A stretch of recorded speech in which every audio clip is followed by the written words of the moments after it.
अस्सलाम वालेकुम। आवाज आ रही है आप लोगों को? काइंडली मुझे आवाज का बता दें, आवाज आ रही है आप लोगों को?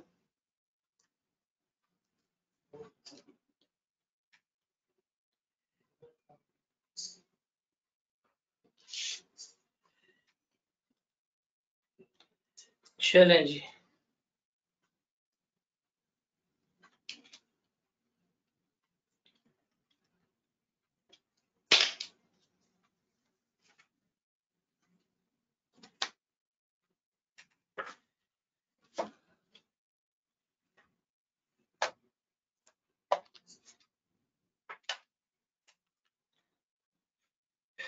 तो कल का करके आए थे आप लोग फिर?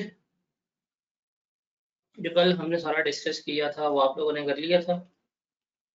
उसमें कोई कंफ्यूजन, कोई किसी किस्म की प्रॉब्लम तो नहीं आप लोगों में किसी को भी? कोई कंफ्यूजन, कोई इशू, कोई प्रॉब्लम? इसका मतलब बिजनेस एओपी जो है वो आप सबका जो है वो क्लियर हो गया होगा। उसमें कोई प्रॉब्लम, कोई मसला जो है वो किसी बच्चे को भी नहीं होगा। ऐसे ही है?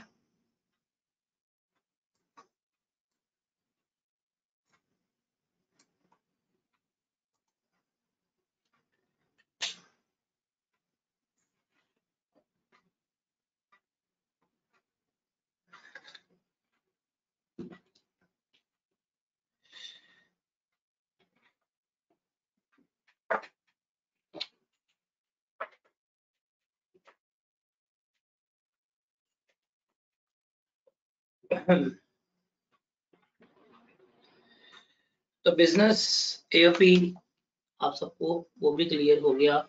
5 हेड्स ऑफ इनकम जो हैं वो भी आपके इसका मतलब डन हो गए।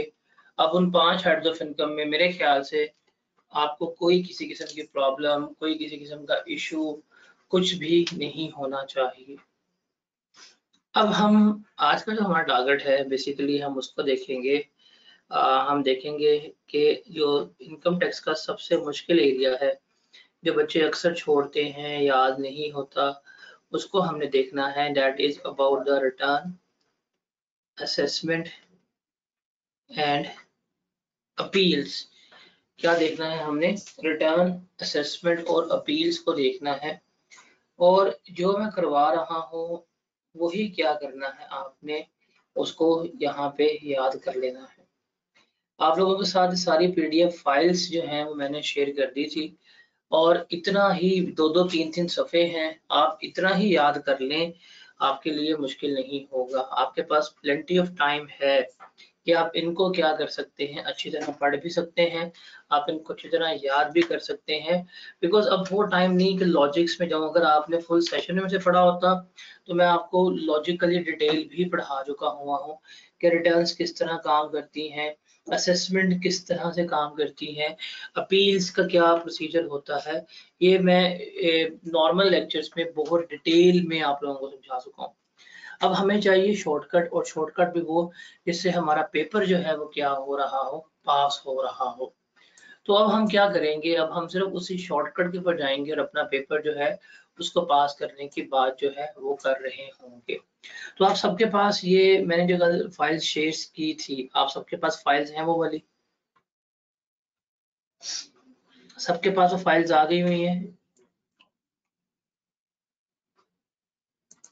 आपने एक काम लाजमी करना है, बेशक अपने किसी भाई को या खुद बाहर निकल जाएं या व्हाटएवर जो भी करें, इनका ना प्रिंट आउट ले लीजिएगा, और इनका प्रिंट आउट लेके इनको आपने अच्छी तरह याद करना है, अच्छी तरह से। इनका प्रिंट आउट ले लीजिएगा, और इनका प्रिंट आउट लेके आपने अच्छी तरह से क्या करना है, इनको प्रिपेयर कर लेना है। भाई साफ और सीधी बात है, 10 से 15 नंबर हैं इसके, और ये पेपर में आपको आना ही आना है। मिनिमम ये चीज भी याद रख लोगे ना, आपका पेपर पास हो जाएगा। और ये 4-5 पेजेस हैं, मास्टर समरीज हैं, इनको अपने सामने रख लें। आप कोई भी सवाल जो है वो सॉल्व करें थ्योरेटिकली, वो आपका सवाल जो है वो सॉल्व हो जाएगा। Got it? तो सबसे पहले हम देखते हैं, रिटर्न्स की बात करते हैं और हम इसकी मास्टर समरी को डिस्कस करेंगे। देखिए यहाँ पे जो आपको मैं इसके बारे में समझा देता हूँ कि ये हमें किस तरह से गिवन है। तो बेसिकली जो है ना आपके यहाँ पे लेफ्ट साइड पे ये जो कॉलम्स गिवन है, दीज आर क्वेश्चंस। ये क्वेश्चंस हैं आपको आएंगे और ये इनका आंसर्स हैं कि हमने किस तरह से लेके चलना है। पहला है कि जी बताएं किस किस को रिटर्न फाइल करने की नीड है। तो रिमेंबर किन किन लोगों को रिटर्न फाइल करने की नीड है। हर कंपनी एनपीओ के समेत करेगी अपने रिटर्न फाइल। इंडिविजुअल जिसकी taxable income above basic exemptions है। अब अबव बेसिक एग्जेम्पशंस का मतलब क्या है कि जिसकी इनकम 6 लाख रुपए से ज्यादा है वो रिटर्न फाइल करेगा। फिर वो बंदा जिसकी इनकम जो है वो एफटीआर में फॉल कर रही है वो भी रिटर्न फाइल करेगा। उसके अलावा जो पिछले लास्ट 2 साल से रिटर्न फाइल कर रहा था और जो टैक्स पे कर रहा था वो भी फाइल करेगा। जिसने लॉस क्लेम करना है वो भी फाइल करेगा। और वो बंदा जो इमूवेबल प्रॉपर्टी ऑन कर रहा है 500 स्क्वायर यार्ड की अर्बन या रेटिंग एरिया में, या जिसके पास 2000 प्लस स्क्वायर फीट का फ्लैट है वो भी क्या करेगा रिटर्न फाइल करेगा। जिसके पास एनटीएन नंबर है वो रिटर्न फाइल करेगा। जिसके पास 1000 सीसी से अबव की गाड़ी है वो रिटर्न फाइल करेगा। या जिसका कमर्शियल इंडस्ट्रियल इलेक्ट्रिसिटी कनेक्शन है जिसका एनुअल बिल 5 लाख से अबव है वो रिटर्न फाइल करेगा। तो इसके अलावा वो बंदा जो रजिस्टर्ड है चैम्बर ऑफ कॉमर्स में, ट्रेड प्रोटेक्शन बॉडीज में, जैसे पाकिस्तान इंजीनियरिंग काउंसिल हो गया, पीएमडीसी से हो गया, बार काउंसिल से हो गया, आईकैप का मेंबर हो गया, आईसीमैप का मेंबर हो गया, जो मेंबर्स होते हैं क्वालिफाइड पर्सन होते हैं ये भी क्या करेंगे रिटर्न फाइल करेंगे। और वो बंदा जिसको कहा गया है कि उसने फॉरेन इनकम फाइल करनी है वो भी रिटर्न फाइल करेगा। अगर पेपर में ये सवाल आए तो ये इसका जवाब है, इतना ही इसको याद करके लिख सकते हो।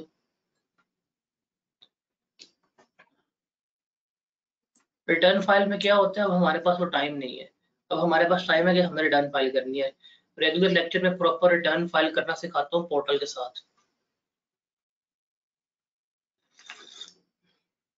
उसके बाद है एग्जाम का बड़ा फेमस सवाल है, बहुत ही फेमस सवाल है। बताए कौन लोग रिटर्न फाइल नहीं करेंगे। बेसिकली ये इसकी एक्सेप्शन है, पॉइंट नंबर 6 की। ये वाला पॉइंट जो है इसको लिख लीजिएगा कि जो हमारा पॉइंट नंबर 6 है इसकी एक्सेप्शन है। बिकॉज हमने कह दिया है जिसके पास ये जायदाद होगी वो बंदा क्या करेगा, वो बंदा रिटर्न फाइल कर रहा होगा। लेकिन इसकी एक्सेप्शन है। एक्सेप्शन याद रखना है आपने डाउन, कि जो डाउन है वो रिटर्न फाइल नहीं करेंगे। मतलब इन लोगों के पास अगर गाड़ी भी 1000 से ज्यादा है, या इनके पास अगर फ्लैट भी है 2000 स्क्वायर फीट से बड़ा, या घर भी है अर्बन रेटिंग एरिया में, फिर भी रिटर्न फाइल नहीं करेंगे। वो कौन होगा, डाउन। डी से बनेगा डिसेबल पर्सन जो बाय बर्थ होता है। ओ से बनेगा orphan below 25 years of age. अब ये नहीं कह रही हम कह रही आपके रिटर्न फाइल नहीं करनी बिकॉज मैं ऑर्फन हूँ। एक बाबा जी जाए, बाबा जी की उम्र 70 साल की हो, उनको आज नोटिस का रिटर्न फाइल करे। बाबा जी कह रही देखिए मेरे तो वालिद जो है वो फोत हो गए इसलिए मैं यतीम हूँ तो मैं रिटर्न फाइल नहीं करूंगा। वो कहेंगे अबे क्या कर रहे तू, तेरी ऐसी की तैसी। यहाँ पे इसलिए लिमिट लगा दी है कि ऑर्फन कौन होना चाहिए, जिसकी एज जो है 25 साल तक या उससे कम हो। विडो और जो नॉन रेजिडेंट पर्सन जो है ये लोग रिटर्न फाइल नहीं करेंगे। तो इसके लिए आपने याद रखना है डाउन। डाउन याद कर लेंगे, डी से बनेगा डिसेबल, ओ से बनेगा ऑर्फन, डब्ल्यू से बनेगा विडो, एन से बनेगा नॉन रेजिडेंट पर्सन। ये वो लोग हैं जिनके पास घर भी होगा, फ्लैट भी होगा, दुकान भी होगी, गाड़ी भी होगी, बट इनको इस बेस के ऊपर हम रिटर्न फाइल करने नहीं देंगे। Is that clear?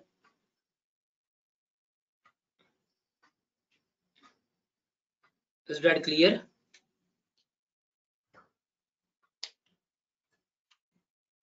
उसके बाद है डिक्लेरेशन ऑफ बैंक अकाउंट, इसको इंपॉर्टेंट मार्क करें कि जब भी आपने अपनी रिटर्न जमा करवानी है, जब भी आपने अपने पोर्टल पे जाना है, तो आपने अपना बैंक अकाउंट जो है उसको अपडेट करना है या उसको डिक्लेयर करना है कि फलाना बैंक अकाउंट है, ये ब्रांच नंबर है, ये ब्रांच कोड है और यहाँ पे मैं क्या कर रहा हूँ, इसको इस्तेमाल कर रहा हूँ।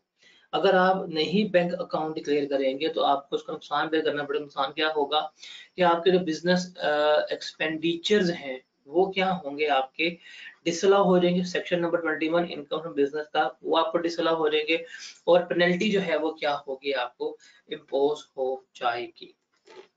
उसके बाद है notice for filing of return. Commissioner जो है वो किसी को भी नोटिस इशू कर सकता है कि भाई जिसने रिटर्न फाइल नहीं की वो रिटर्न फाइल करे। नोटिस की जो टाइम लिमिट होगी ना वो क्या होगी, दैट इज 30 डेज। 30 दिन के अंदर अंदर जो है वो आपने रिटर्न जमा करवानी है, या उससे कम की टाइम लिमिट भी हो सकती है, लेकिन जो पीरियड स्टेट किया जाएगा उसमें क्या करनी है, रिटर्न जमा आपने करवानी है। उसके बाद है कि कमिश्नर कब से कब तक का नोटिस इशू कर सकता है, कब से कब तक का नोटिस इशू कर सकता है, टाइम लिमिट क्या है। देखिए ये साल कौन सा है, 2025। कमिश्नर के पास टाइम लिमिट है कि वो जो लास्ट 5 टैक्स ईयर है, कौन कौन से, 21, 22, 23, 24 और 20, वो इनमें से किसी भी साल का नोटिस इशू कर सकता है कि ये फलानी चीज है, मुझे ला के जमा कराए। और अगर आपने पिछले 5 सालों में कोई रिटर्न जमा नहीं करवाई तो पिछले 10 साल में किसी भी साल का नोटिस इशू कर सकता है कि आगे हमें क्या करो, रिटर्न जमा कराओ। और अगर आपकी फॉरेन इनकम या फॉरेन एसेट्स हैं तो फिर आपके पास कोई टाइम लिमिट अप्लाई नहीं होगी, वो किसी भी साल का नोटिस इशू कर देगा कि मुझे इसके रिटर्न जो है वो जमा कराओ। तो इसको याद रखने के लिए मेमोरी टिप गिवन है कि नॉर्मल के लिए क्या है, 5 साल। अगर आपने इस साल 10 साल का रिटर्न जमा नहीं कराई तो 10 साल। और अगर फॉरेन इनकम है तो वो कभी भी किसी भी साल का आपको क्या कर सकता है, रिटर्न का नोटिस जो है वो इशू कर सकता है। Is that clear? जी जनाब, क्लियर है।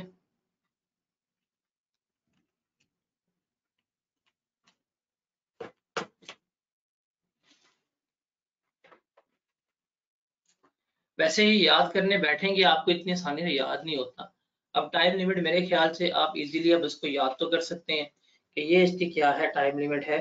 और इस तरह आपने क्या करना है, आपने नोटिस इशू करने होते हैं। कर लेंगे याद।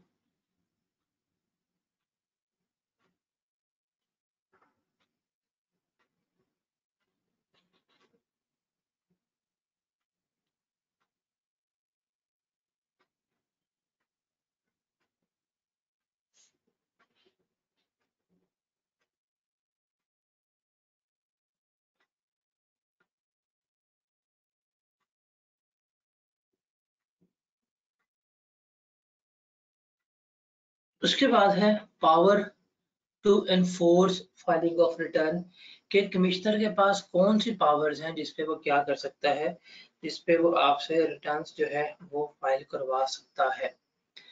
देखिए एक जनरल ऑर्डर है कि अगर आप रिटर्न फाइल नहीं करेंगे तो आपका नाम किस में आ जाएगा, नॉन एक्टिव टैक्स लिस्ट में आ जाएगा। मतलब आपका नाम एटीएल से जो है वो क्या कर दिया जाएगा, रिमूव कर दिया जाएगा।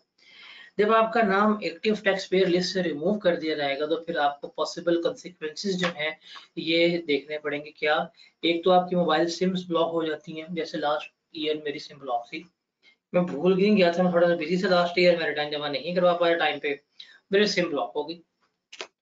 फिर आपके बिजली के कनेक्शंस जो हैं वो भी डिस्कनेक्ट हो सकते हैं, आपके गैस के कनेक्शंस जो हैं वो भी डिस्कनेक्ट हो जाएंगे। तो ये कंसीक्वेंसेस बेयर करने पड़ेंगे अगर आपका नाम एटीएल में नहीं आ रहा। आपके क्या बिजली कनेक्शन रिस्टोर हो सकता है, क्या सिम एक्टिव हो सकती है, तो आंसर इज यस। अगर आप रिटर्न फाइल करेंगे तो आपकी सिम जो है वो क्या हो जाएगी, एक्टिव हो जाएगी। अब ये आपका नाम एक्टिव टैक्स पेयर लिस्ट से कब रिमूव होगा, सबसे पहले आपको नोटिस इशू हुआ रिटर्न फाइल करने का, कंप्लायंस की डेट थी कि इस तारीख तक आप रिटर्न जमा करवानी है, आपने जमा नहीं करवाई, ड्यू डेट पास हो गई, फिर क्या करेंगे, आपका नाम जो है वो क्या करेंगे, वो रिमूव कर रहे होंगे। उसके बाद है क्या स्पेशल केसेस में भी रिटर्न जमा हो सकती है, यस। अगर बंदा मर गया है, बैंकरप्ट हो गया, लिक्विडेट हो गया या पाकिस्तान छोड़ के जा रहा है तो 12 महीने से कम अरसे की भी रिटर्न जमा हो सकती है।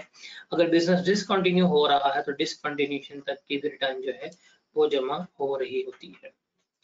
उसके बाद है due date for filing of return, ये है आपके लिए सुपर इम्पोर्टेंट और इसको आपने याद रखना है। क्या सबसे पहले है कि अगर आपको कभी भी कोई नोटिस आएगा, नोटिस की रिटर्न कब तक जमा करवानी है, जब भी ड्यू डेट आपकी गिवन होगी या 30 डेज जो भी है आपने रिटर्न जमा करानी है।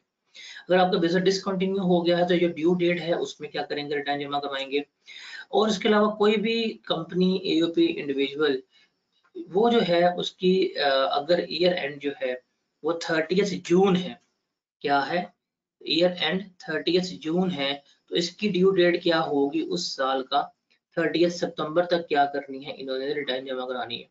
तो अगर कोई कंपनी ऐसी है जिसका ईयर एंड जो है वो यकम जनवरी से 30 जून के दरमियान खत्म हो रहा है तो ये कब तक रिटर्न जमा करवाएंगे, 31 दिसंबर तक रिटर्न जमा करवा रहे होंगे। तो ये ड्यू डेट्स जो हैं वो आपने देख लेनी होंगी।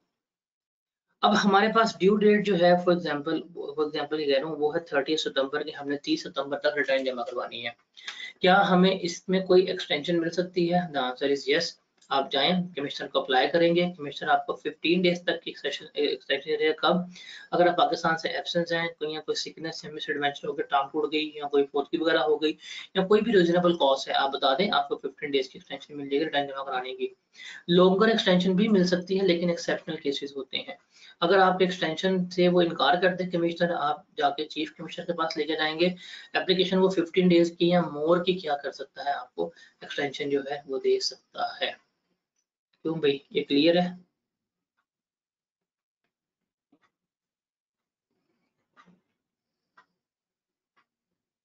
तो ये बड़ा इंपॉर्टेंट सवाल है पास्ट पेपर में।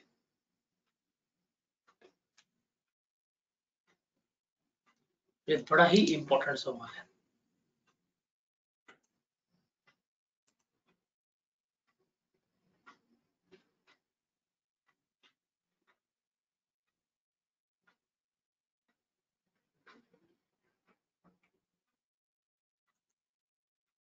ये इजी है याद करना, क्या मुश्किल है? अब ये तो याद कर लोगे ना, जितना समराइज लिख दिया हुआ है पेपर में, यही लिखा ना, आपको मार्क्स 70-80% इन थ्योरेटिकल क्वेश्चंस में मिल जाएंगे। कोई ऐसा बच्चा, मैं चंद एक बच्चों को तो बाय नेम जानता हूं, उनको सवाल देख के कि इनको तो रिटर्न असेसमेंट अपील का नाम सुनकर ही गशी के दौरे पड़ते थे, मिर्गी इन पे तारीख हो जाती थी। अब आपको क्लियर है?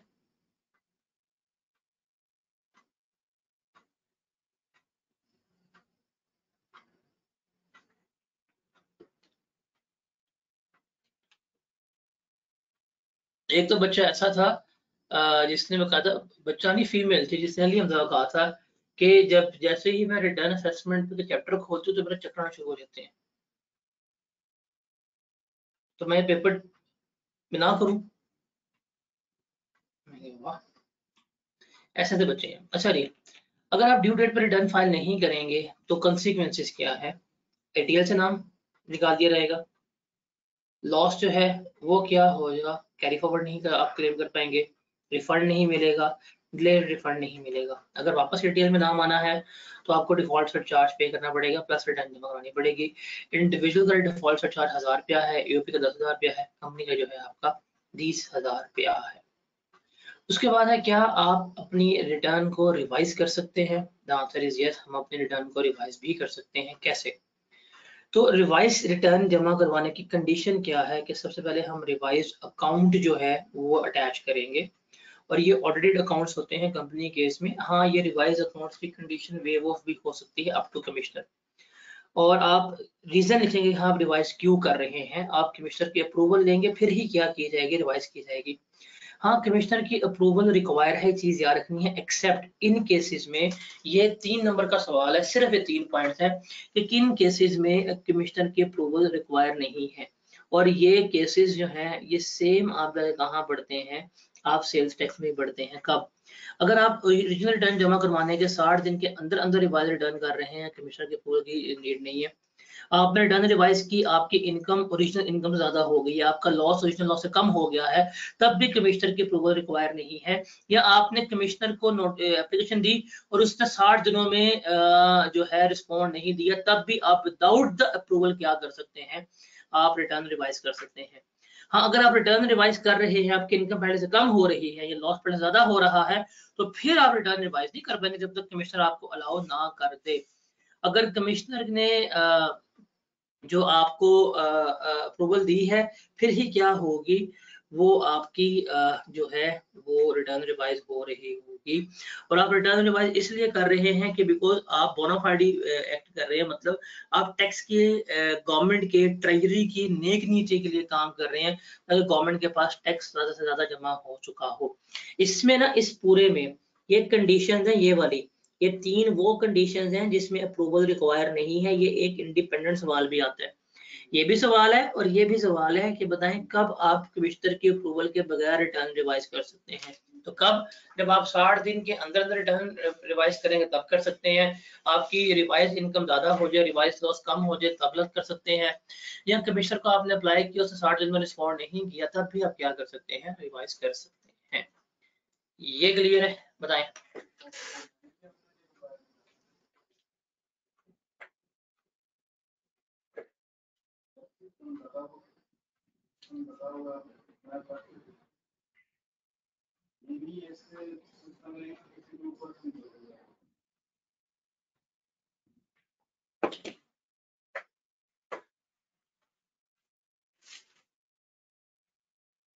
हाँ भी क्लियर है।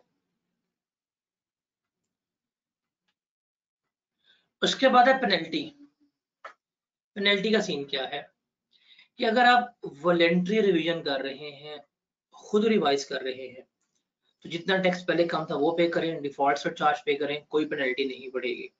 लेकिन आप ऑडिट या अमेंडमेंट नोटिस इश्यू होने से पहले रिवाइज कर रहे हैं, पेनल्टी नहीं होगा, जो टैक्स रिपोर्ट हुआ है वो आप पे कर देंगे। अब ड्यूरिंग ऑडिट रिवीजन कर रहे हैं, आपको ऑडिट नोटिस इश्यू हो गया, अब फौरन यार करने में कहो, आप 25% पेनल्टी जो है पे करेंगे।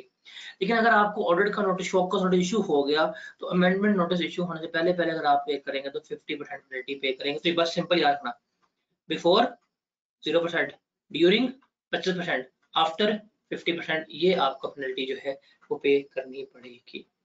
Is that clear?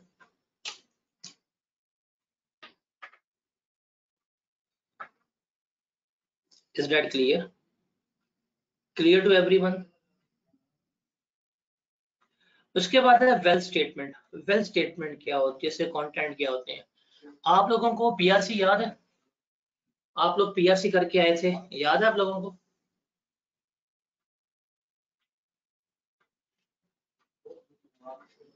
पीआरसी में आप लोगों ने बैलेंस शीट बनाना सीखी? पीआरसी छोड़े बचपन में, सही कह रही है मैडम, आप अब तो आपके टाके कवर में है ना। ये आपका कैफ क्वालिफाइड टक दजाल, अस्सलाम वालेकुम, वो भी दजाल ही लगता है किस्म का। अच्छा जी, आपको स्टेटमेंट ऑफ कैश फ्लो बनानी आती है?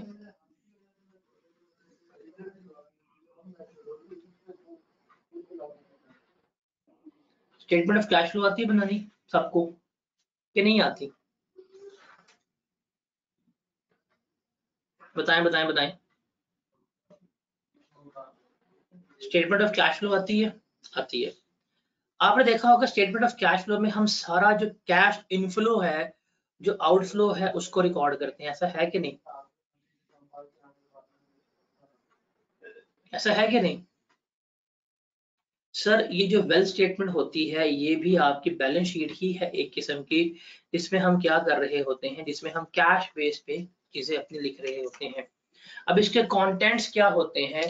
अब अपनी एसेट्स लिखते हैं, लायबिलिटीज लिखते हैं, खुद के, स्पाउस के, हमारे तो है नहीं, हमारे चिल्ड्रन के, वो भी नहीं है, डिपेंडेंट्स के जो उस दिन तक के होंगे, आपके नाम, आपके क्या एसेट्स हैं, आपके क्या लायबिलिटीज हैं, आपकी क्या लायबिलिटीज हैं, आपकी स्पाउस, स्पाउस भी लायबिलिटी होती है वैसे, हमारी तो है नहीं, तो वो सारा कुछ उनके नाम पे जो जो है वो लिखेंगे।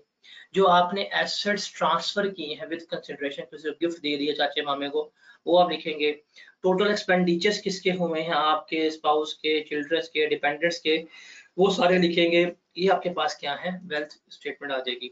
और फिर आप क्या करेंगे, wealth reconciliation, opening assets, opening assets plus inflows minus outflows is equal to closing assets होने चाहिए। क्या होने चाहिए? Opening net assets plus net inflows is equal to closing net assets, ये होने चाहिए। कौन रिटर्न जमा कर, कौन वेल्थ स्टेटमेंट जमा करवाएगा? जो बंदा रिटर्न जमा करा रहा है वो वेल्थ स्टेटमेंट फाइल करेगा।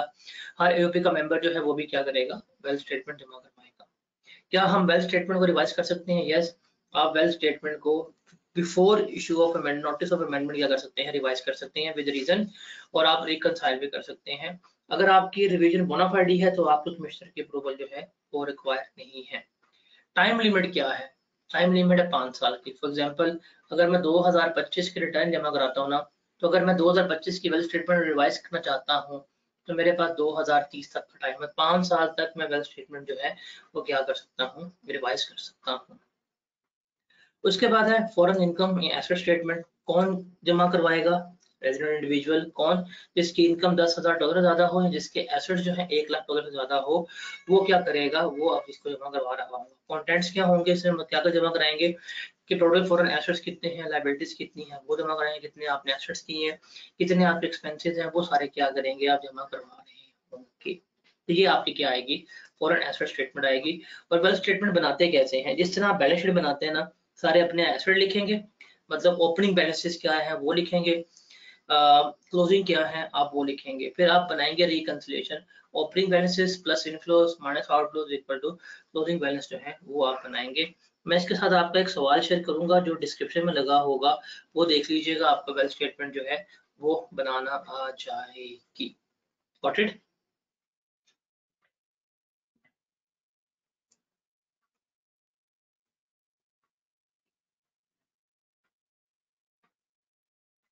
तो सर आपका रिटर्न खत्म हो गया। This was all about return. मुश्किल चैप्टर है, मेरे ख्याल से 15 मिनट लगे होंगे हमें हार्डली, एक रिटर्न हमारा खत्म हो गया।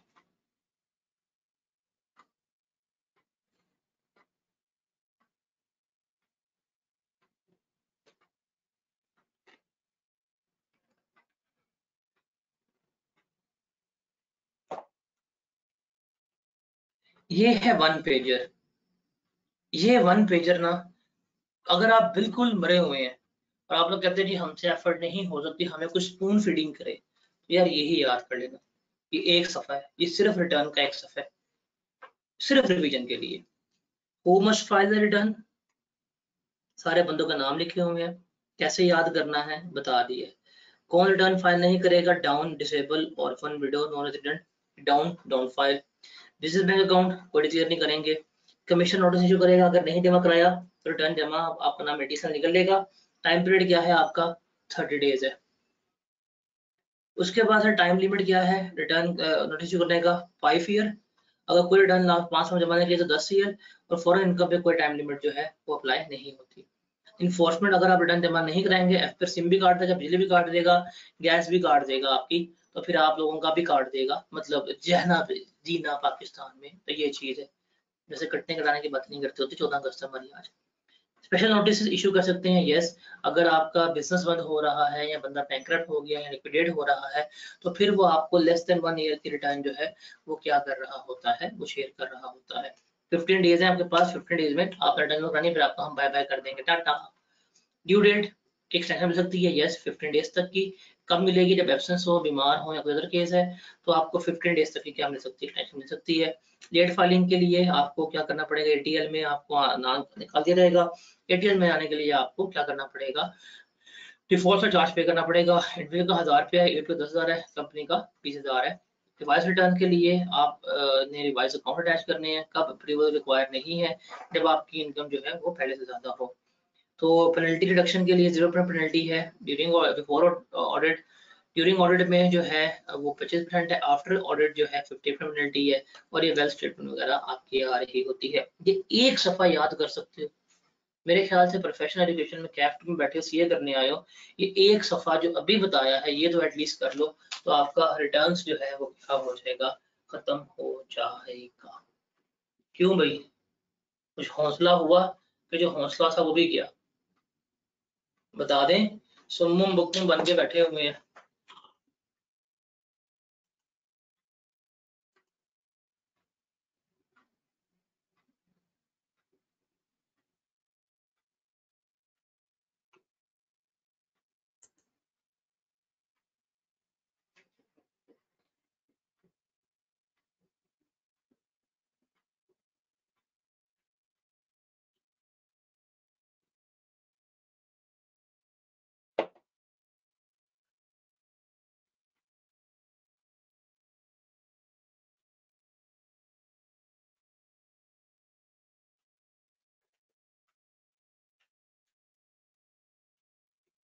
हाँ भाई, इसको देख लें फिर आगे चलते हैं।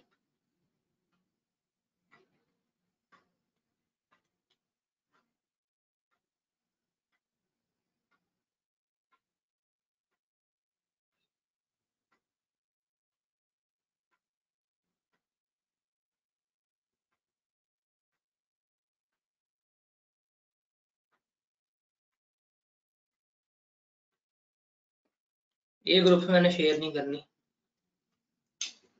मैं चीजें शेयर करता हूँ, फिर लोग अपना वाटर मार्क लगा के ना फिर शेयर कर रहे होते हैं, देखिए हमने बनाई है, हमने बनाई है, हमने बनाई है। मैं शेयर नहीं करूंगा। और बताएं।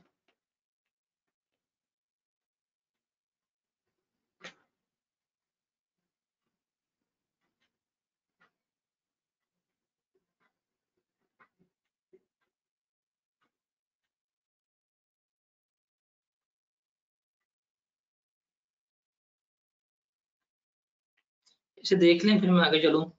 फिर मैं आपको इसका भी बाप जो है वो इससे भी आसान करवाता हूँ, वो है असेसमेंट।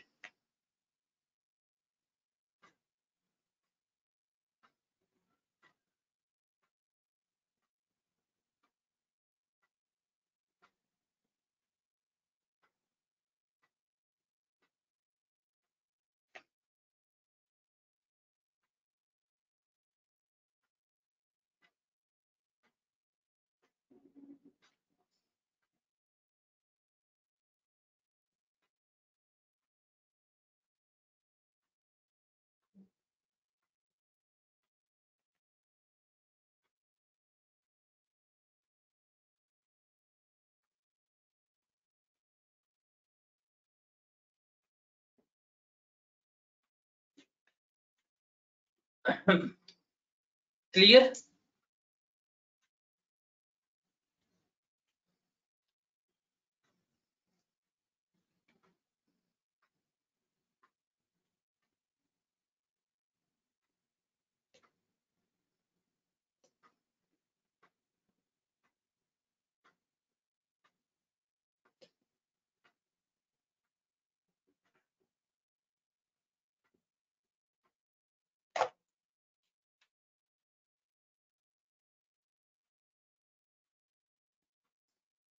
एक मिनट वेट कीजिएगा।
चलें जी, आवाज आ रही है?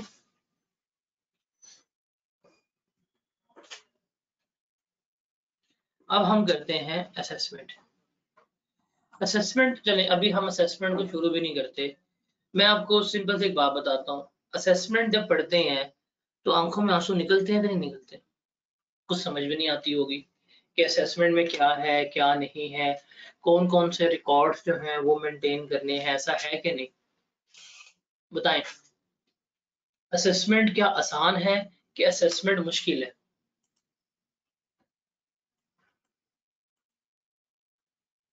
असेसमेंट रिटर्न्स तो फिर भी भूले चूके से आप लोग कर लेते हैं, असेसमेंट के बारे में बताएं। असेसमेंट आसान है कि मुश्किल है? देखिए, जो मैंने अभी आपको शीट भेजी है ना, आप सिर्फ इसको सामने रखें, कोई भी पास्ट पेपर का सवाल शुरू करें आपसे सवाल हो जाए, साफ सीधी बात है। लेकिन इसको छोड़ना नहीं है, मिनिमम ये चीजें जो हैं वो कर लेनी है आपने। असेसमेंट कहते किसे हैं? असेसमेंट का मतलब होता है जांच पड़ताल। जैसे मैं आप लोगों से अभी बात करता हूँ, जैसे हम लोग जो हैं अगर कभी भी आपके साथ कोई गूगल फॉर्म्स फिल करते हैं, शेयर करते हैं, आप उसमें क्या करते हैं, आप उसमें अपनी इंफॉर्मेशन जब जमा करवाते हैं, जब जमा करवा के जैसे ही आप सबमिट का बटन करवाते हैं तो हमारे पास आपकी इंफॉर्मेशन आ जाती है। हम कहते हैं हाँ यार, हमने इनकी असेसमेंट कर दी है, इससे सारा कुछ जो है वो ठीक ही अपने बारे में बताया होगा। कुछ बच्चे उठते हैं और वो कहते हैं अच्छा ऑडिट भी असेसमेंट होता है, बंदा उनको, भाई audit is something else, assessment is something else. Assessment है प्रेमा फेसाई, इब्तिदाई तौर के ऊपर आपने अपने बारे में बताया, मैंने बात मान ली, हाँ जी आप हमारा कुछ ठीक बताया होगा, दैट इज असेसमेंट। ऑडिट है कि कंप्लीट थोरो इन्वेस्टिगेशंस करना, उसको हम क्या कहते हैं, ऑडिट कह रहे होते हैं। तो इन दोनों में आपने कंफ्यूज नहीं होना। अभी आप सबने आई कैप का एग्जाम सबमिट किया था, एग्जाम के लिए फॉर्म सबमिट किया था ना? आप जो अपने तमाम नाम, पता, फी, एग्जाम सेलेक्ट करते हैं, सबमिट करते हैं, जैसे ही सबमिट करते हैं तो आपकी आई कैप एक असेसमेंट कर लेता है कि ये एक्स वाई जी है, ये पेपर जो है दैट्स इट, ये असेसमेंट है। क्या आपने बताया, उसने मान लिया कि हाँ आपने तमाम इन्फॉर्मेशन दी है, उसकी बेसिस पे क्या होगा, आपको एडमिट कार्ड जो है वो इशू हो जाएगा। इसको हम क्या कहते हैं, असेसमेंट। और जो असेसमेंट, जब आपको एडमिट कार्ड इशू होता है आईटीआई की तरफ से, तो वो है एक बेसिकली सबूत कि जो जो आपने इंफॉर्मेशन हमें दी थी, हमने उसकी बेसिस के ऊपर आपको एडमिट कार्ड दे दिया कि आप फिर से इस दफा क्या हो रहे हैं, आप इन इन पेपर्स में अपेयर हो रहे हैं। तो जिस तरह आपको आई कैप वाले जो है वो कर रहे होते हैं, सिमिलरली जो है वो क्या कर रहे हैं, आपकी टैक्स वाले भी असेसमेंट करते हैं। जैसे ही आप अपना रिटर्न जमा करवाते हैं तो वो क्या करते हैं, आपके रिटर्न को बिल्कुल सही जो है मान लेते हैं और आपको क्या कर देते हैं, उसके बदले में एक असेसमेंट ऑर्डर दे देते हैं कि जी एक्स वाई जी ने जो जो हमें तमाम इन्फॉर्मेशन जमा कराई है वो सारी क्या है, हमारी इन्फॉर्मेशन जो है वो ठीक है। तो उसकी बेसिस के ऊपर हम इसकी इनकम को भी सही मानते हैं, इसके टैक्स को भी हम क्या करते हैं, सही मानते हैं। इसको हम क्या कहते हैं, असेसमेंट कह रहे हैं। Is that clear?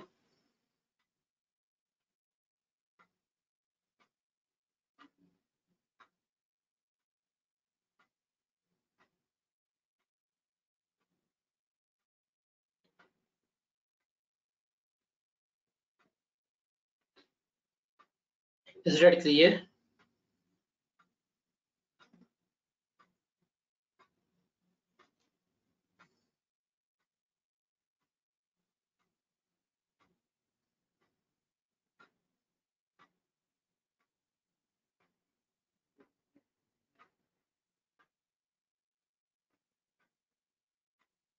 अब इसको याद करने की बात करें ना, तो आपको क्रैम करना पड़ता है, क्रैम करते हमें मौत पड़ती है।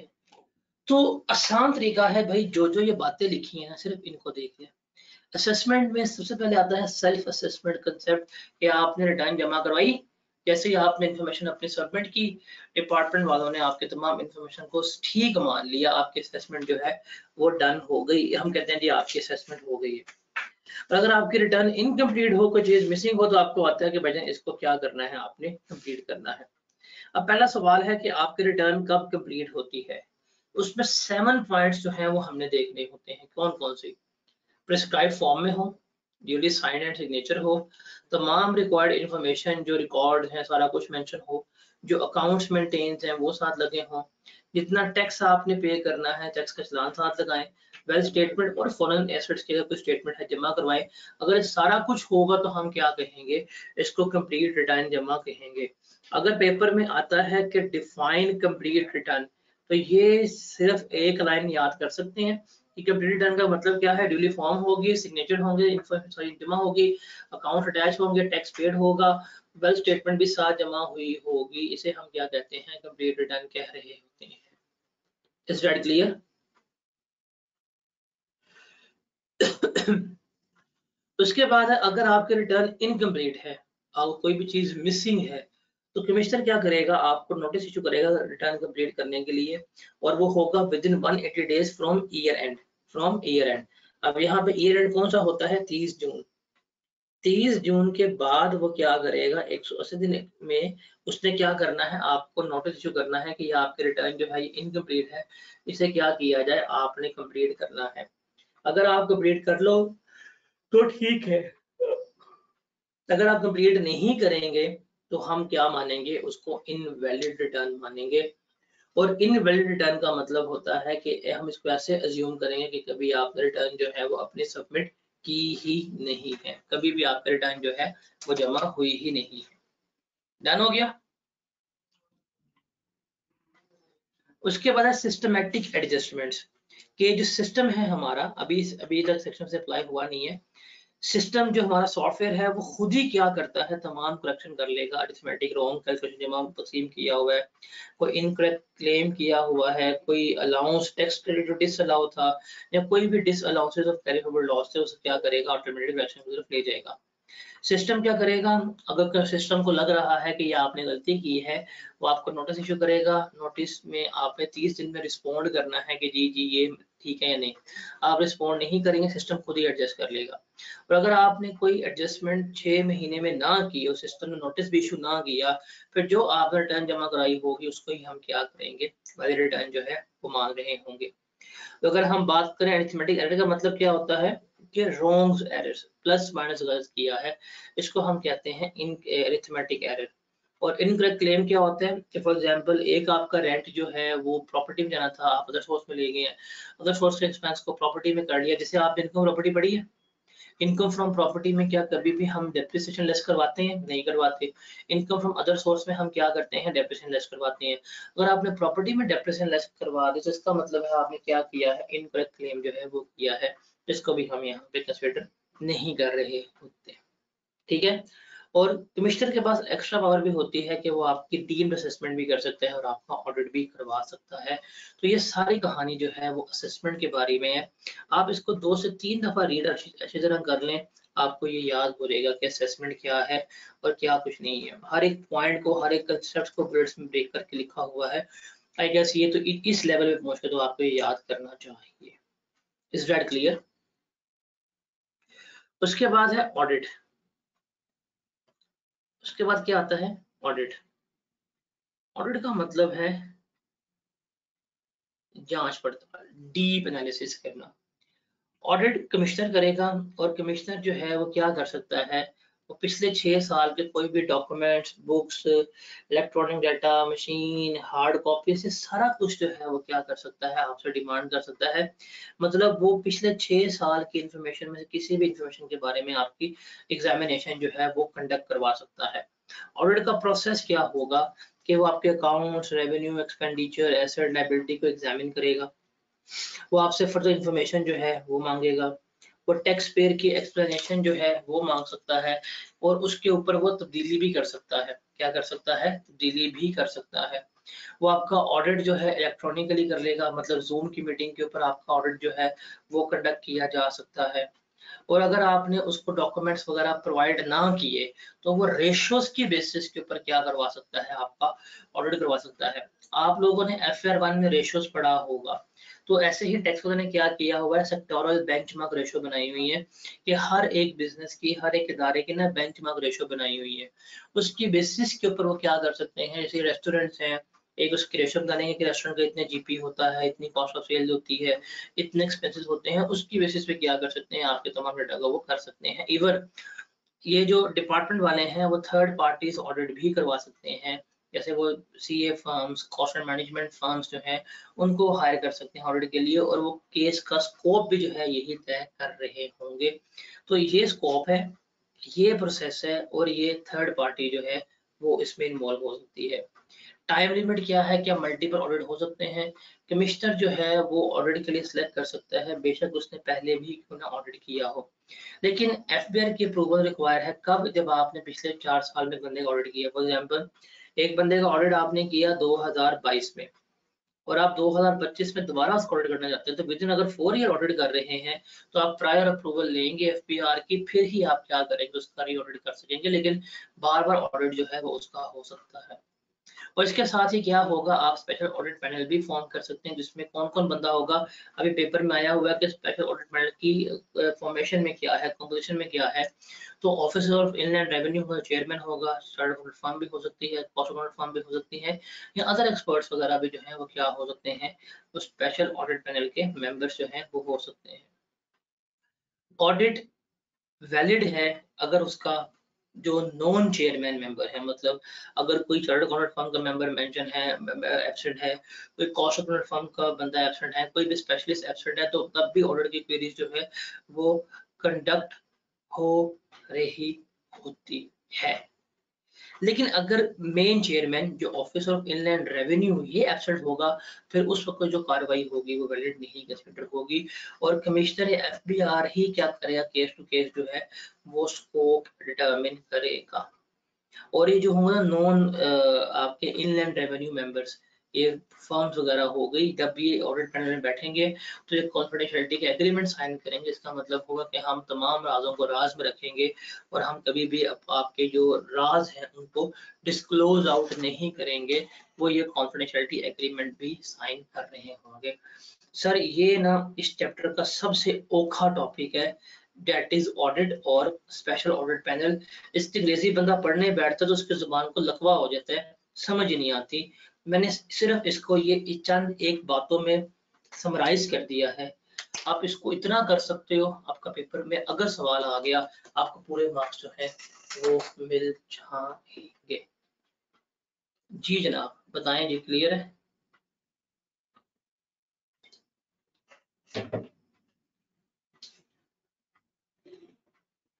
जैसे ये आपको पेपर में अक्सर सवाल आता है, स्पेशल ऑडिट पैनल की कंपोजिशन, भाई लिख लो, आराम से लिख लो। सिंपल बताया हुआ है कौन कौन होगा, offer inland revenue, CA firm, cost and management accountant firm, और अदर एक्सपर्ट्स जो हैं वो इसका पार्ट बनेंगे। सिंपल इतना सा लिखना। ये क्लियर है ये? अब चलते हैं आगे। उसके बाद है बेस्ट जजमेंट असेसमेंट भी कहते हैं इसको, एक्सपर्टी असेसमेंट भी कहते हैं। और इसको देखते हैं कि बेस्ट जजमेंट असेसमेंट कब की जाती है। देखें ये है कंडीशंस कि हम कभी भी किसी की भी बेस्ट जजमेंट असेसमेंट कब करेंगे, जब टैक्स पेयर अपने रिटर्न जमा नहीं करवाता कमिश्नर के नोटिस के ऊपर, अपनी वेल्थ स्टेटमेंट फाइल नहीं करता, या जो भी उसको हम डॉक्यूमेंट्स कहते हैं ड्यूरिंग ऑडिट वो हमें जमा नहीं करवाता, फिर हम उसकी क्या करेंगे, फिर हम उसकी बेस्ट स्टेटमेंट असेसमेंट कर रहे होंगे। मतलब जो भी उसकी कमिश्नर के पास उस बंदे की अवेलेबल इंफॉर्मेशन होगी, उसकी बेसिस पे उसकी इनकम एज्यूम करके उसे टैक्स जो है वो क्या करेंगे, वो निकलवा लेंगे। तो कमिश्नर पावर क्या होगी, जो उसकी टैक्स की एसेट्स की इन्फो होगी अपने मुताबिक कैलकुलेट करेगा, कहेगा भाई इतना टैक्स जो है वो क्या है आपने हमें जमा करवाना है। टाइम लिमिट क्या है नॉर्मल केस में कि 6 years after the end of relevant tax year जो है आप किसी की क्या कर सकते हैं, बेस्ट स्टेटमेंट का ऑर्डर कर सकते हैं। अगर किसी बंदे ने पिछले 5 साल में रिटर्न जमा नहीं करे तो पिछले 10 साल में किसी भी साल के बेस्ट स्टेटमेंट ऑर्डर जो है वो क्या कर सकते हैं, इशू कर सकते हैं। अगर किसी बंदे की बेस्ट स्टेटमेंट असेसमेंट आपने कर ली है तो आपने उस साल के दो, जब जिस साल करेंगे उसके बाद 2 सालों के अंदर क्या करना है, उसको नोटिस इशू करना है। अगर आप नहीं करेंगे तो आपकी बेस्ट स्टेटमेंट असेसमेंट जो है वो क्या हो जाएगी, टाइम बार्ड कंसिडर हो रही होगी। Is that clear? आप लोगों को याद है इनकम फ्रॉम अदर सोर्स में मैंने एक पॉइंट पढ़ाया था डीम्ड इनकम वाला, कि आपके पास कोई एसेट है जिसकी कोई एक्सप्लेनेशन नहीं है, वो टैक्स वाले क्या करेंगे, आपको उसकी इनकम फ्रॉम अदर सोर्स का पार्ट बनाएंगे, याद है? वो ये वाले हैं। यहाँ पे भी बेस्ट स्टेटमेंट असेसमेंट आप भी कर लेते हैं, लेकिन बेसिकली उनकी होती है प्रोविजन असेसमेंट, वो भी देखते हैं। उसके बाद है सुपर इंपॉर्टेंट इस चैप्टर का अमेंडमेंट ऑफ असेसमेंट या री अमेंडमेंट या एडिशनल असेसमेंट। जैसे फॉर एग्जांपल आपने अपनी ओरिजिनल रिटर्न जमा करवाई, जैसे ही आप ओरिजिनल रिटर्न जमा करवाएंगे वो उसने आपको ओरिजिनल असेसमेंट ऑर्डर दे दिया कि ठीक है जी आपने हमें अपनी इन्फॉर्मेशन दी है, हम आपकी इन्फॉर्मेशन को बिल्कुल ठीक मानते हैं। ये है ओरिजिनल असेसमेंट ऑर्डर। अगर इस ओरिजिनल असेसमेंट ऑर्डर में कोई तब्दीली आ जाए, कोई इनकम में चेंज है, टैक्स में चेंज है, व्हाटएवर जो भी है, उसका प्रोसेस कैसे होगा वो हमने यहाँ पे देखना है। तो ये कब करते हैं? तो ये हम उस वक्त कैलकुलेट करते हैं जब हमने आपकी ठीक टैक्स लायबिलिटी कैलकुलेट करनी हो। मतलब जो ओरिजिनल असेसमेंट थी, जो हमने इनिशियली कहा था, अगर वो रॉन्ग है फिर हम क्या करेंगे, हम आपकी अमेंडमेंट ऑफ असेसमेंट या री अमेंडमेंट या री असेसमेंट जो है वो कर रहे होंगे। टाइम लिमिट क्या है कि जब आपका ओरिजिनल असेसमेंट ऑर्डर इशू होगा उसके बाद 5 साल के अंदर तक आप क्या कर सकते हो, री अमेंडमेंट ऑर्डर इशू कर सकते हो।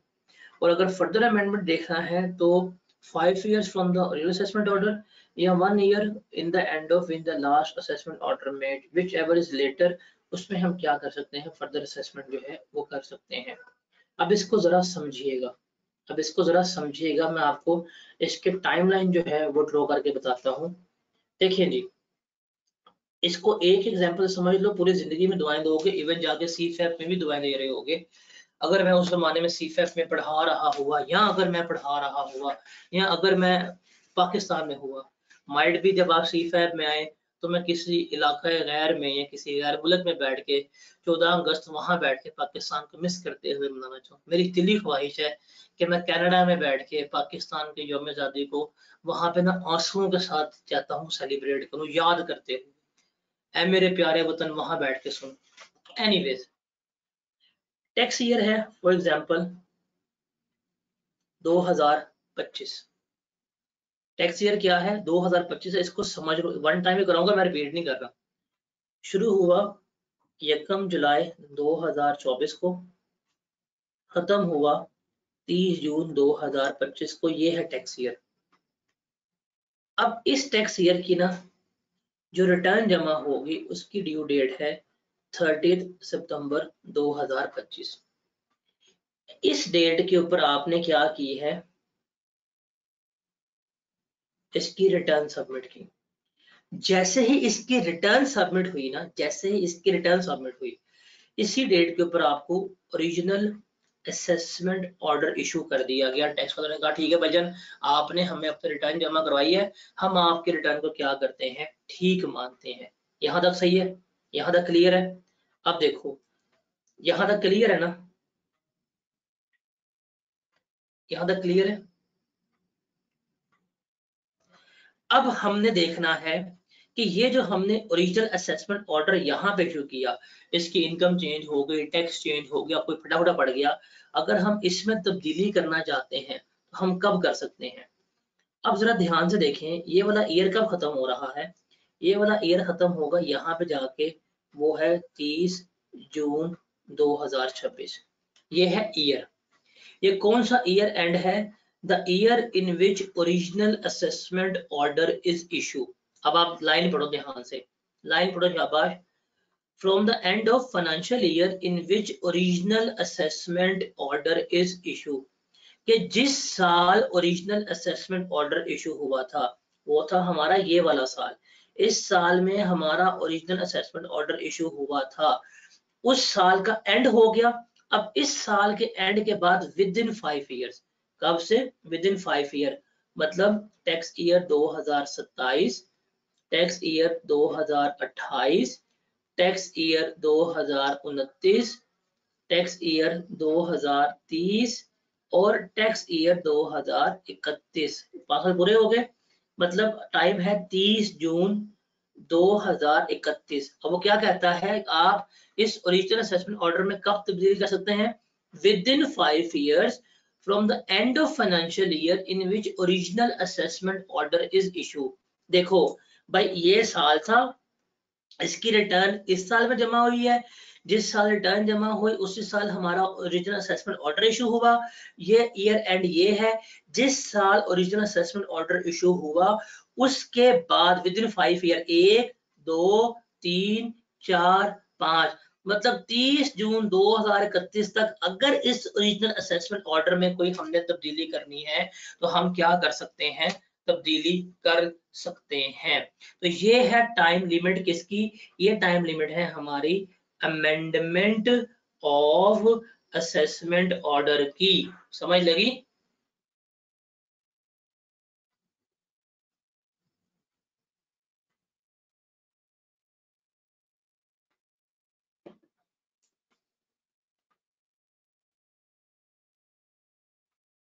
और समझ लगी कि नहीं लगी? अब है फर्दर अमेंडमेंट। देखें, फॉर एग्जांपल हमें टैक्स ईयर 2030 में हमने इसको कहा कि भाई ये तुमने यहाँ पे अपनी इनकम जमा कराई थी, हमने यहाँ पे जाके ना इसका अमेंडमेंट ऑर्डर इशू कर दिया। इसने कोई इनकम रेगुलर डिक्लेयर की थी, कोई टैक्स इनकरेक्ट था, कोई वेल्थ स्टेटमेंट में फटा था, हमने जाके 2030 में उसको ठीक कर दिया, तो हमने इसको अमेंडेड असेसमेंट ऑर्डर इशू कर दिया। अब सवाल ये है कि जो हमारा अमेंडेड असेसमेंट ऑर्डर है, क्या इसमें कोई तब्दीली हो सकती है? The answer is yes. हम इस अमेंडेड असेसमेंट ऑर्डर में भी क्या कर सकते हैं, फर्दर अमेंडमेंट कर सकते हैं। क्या कर सकते हैं? Further amendment. क्या होगा time limit? 5 years from original assessment order, ये वाला, और 1 year after amended assessment order. जो लेटर इवेंट होगा उस पे आप क्या कर सकते हैं, फर्दर असेसमेंट ऑर्डर जो है वो इशू कर सकते हैं। तो ये टाइम लिमिट्स है, मेरे ख्याल से अब आपको समझ जो है वो आ गई होगी। इसका प्रोसीजर क्या होगा, आपको नोटिस इशू किया रहेगा, आपको opportunity of being heard provide की जाएगी, और जैसे ही आपका क्या कहते हैं अमेंडमेंट हो जाएगी तो आपको ऑर्डर जो है वो पास हो जाएगा। 180 डेज में आपने क्या करना होगा, आपने ऑर्डर पास करना है, वरना उस 180 डेज तक की आपको एक्सटेंशन भी मिल सकती है।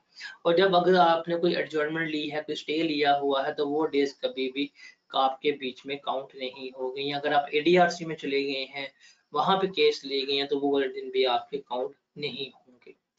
ये हम कब करते हैं अमेंडमेंट या फर्दर अमेंडमेंट या री अमेंडमेंट? हम उस वक्त करते हैं जब आपने कोई भी ऐसी हरकत की है जो प्रीजुडिशियल टू रेवेन्यू थी, मतलब खिलाफ कानून थी, या अगर आपने लॉ की इनकरेक्ट एप्लीकेशन की। For example, just take an example, आपने आपको पता है कि अगर आपने building with machinery rent out की, वो किस हेड ऑफ इनकम में जाती है, प्रॉपर्टी में जाती है, अदर सोर्स में जाती है, बताएं? अदर सोर्स में जाती है। आपने प्रॉपर्टी में लिख दी, इसका मतलब आपने मिस क्लासिफिकेशन की है। तब हम क्या करेंगे, अमेंडमेंट करेंगे। कोई इनकरेक्ट टैक्स पेमेंट कर दिया, कोई रॉन्ग रिलीफ ले लिया है, तब हम क्या करेंगे, इसको लेके कर रहे होंगे।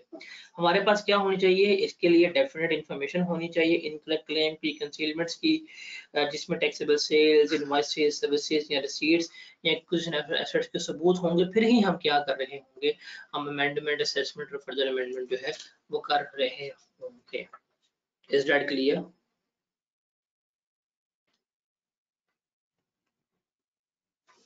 अब समझ आ गई? जिन्होंने पहले पढ़ा हुआ था, जिनको पहले भी समझ नहीं आती थी, क्या उनको समझ आ गई है?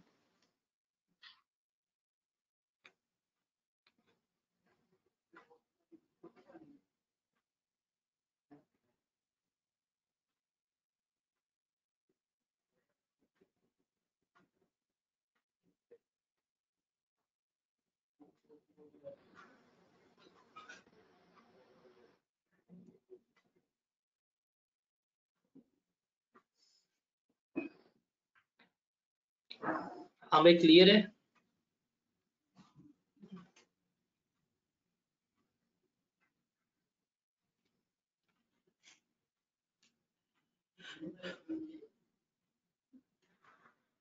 उसके बाद है एग्रीड असेसमेंट।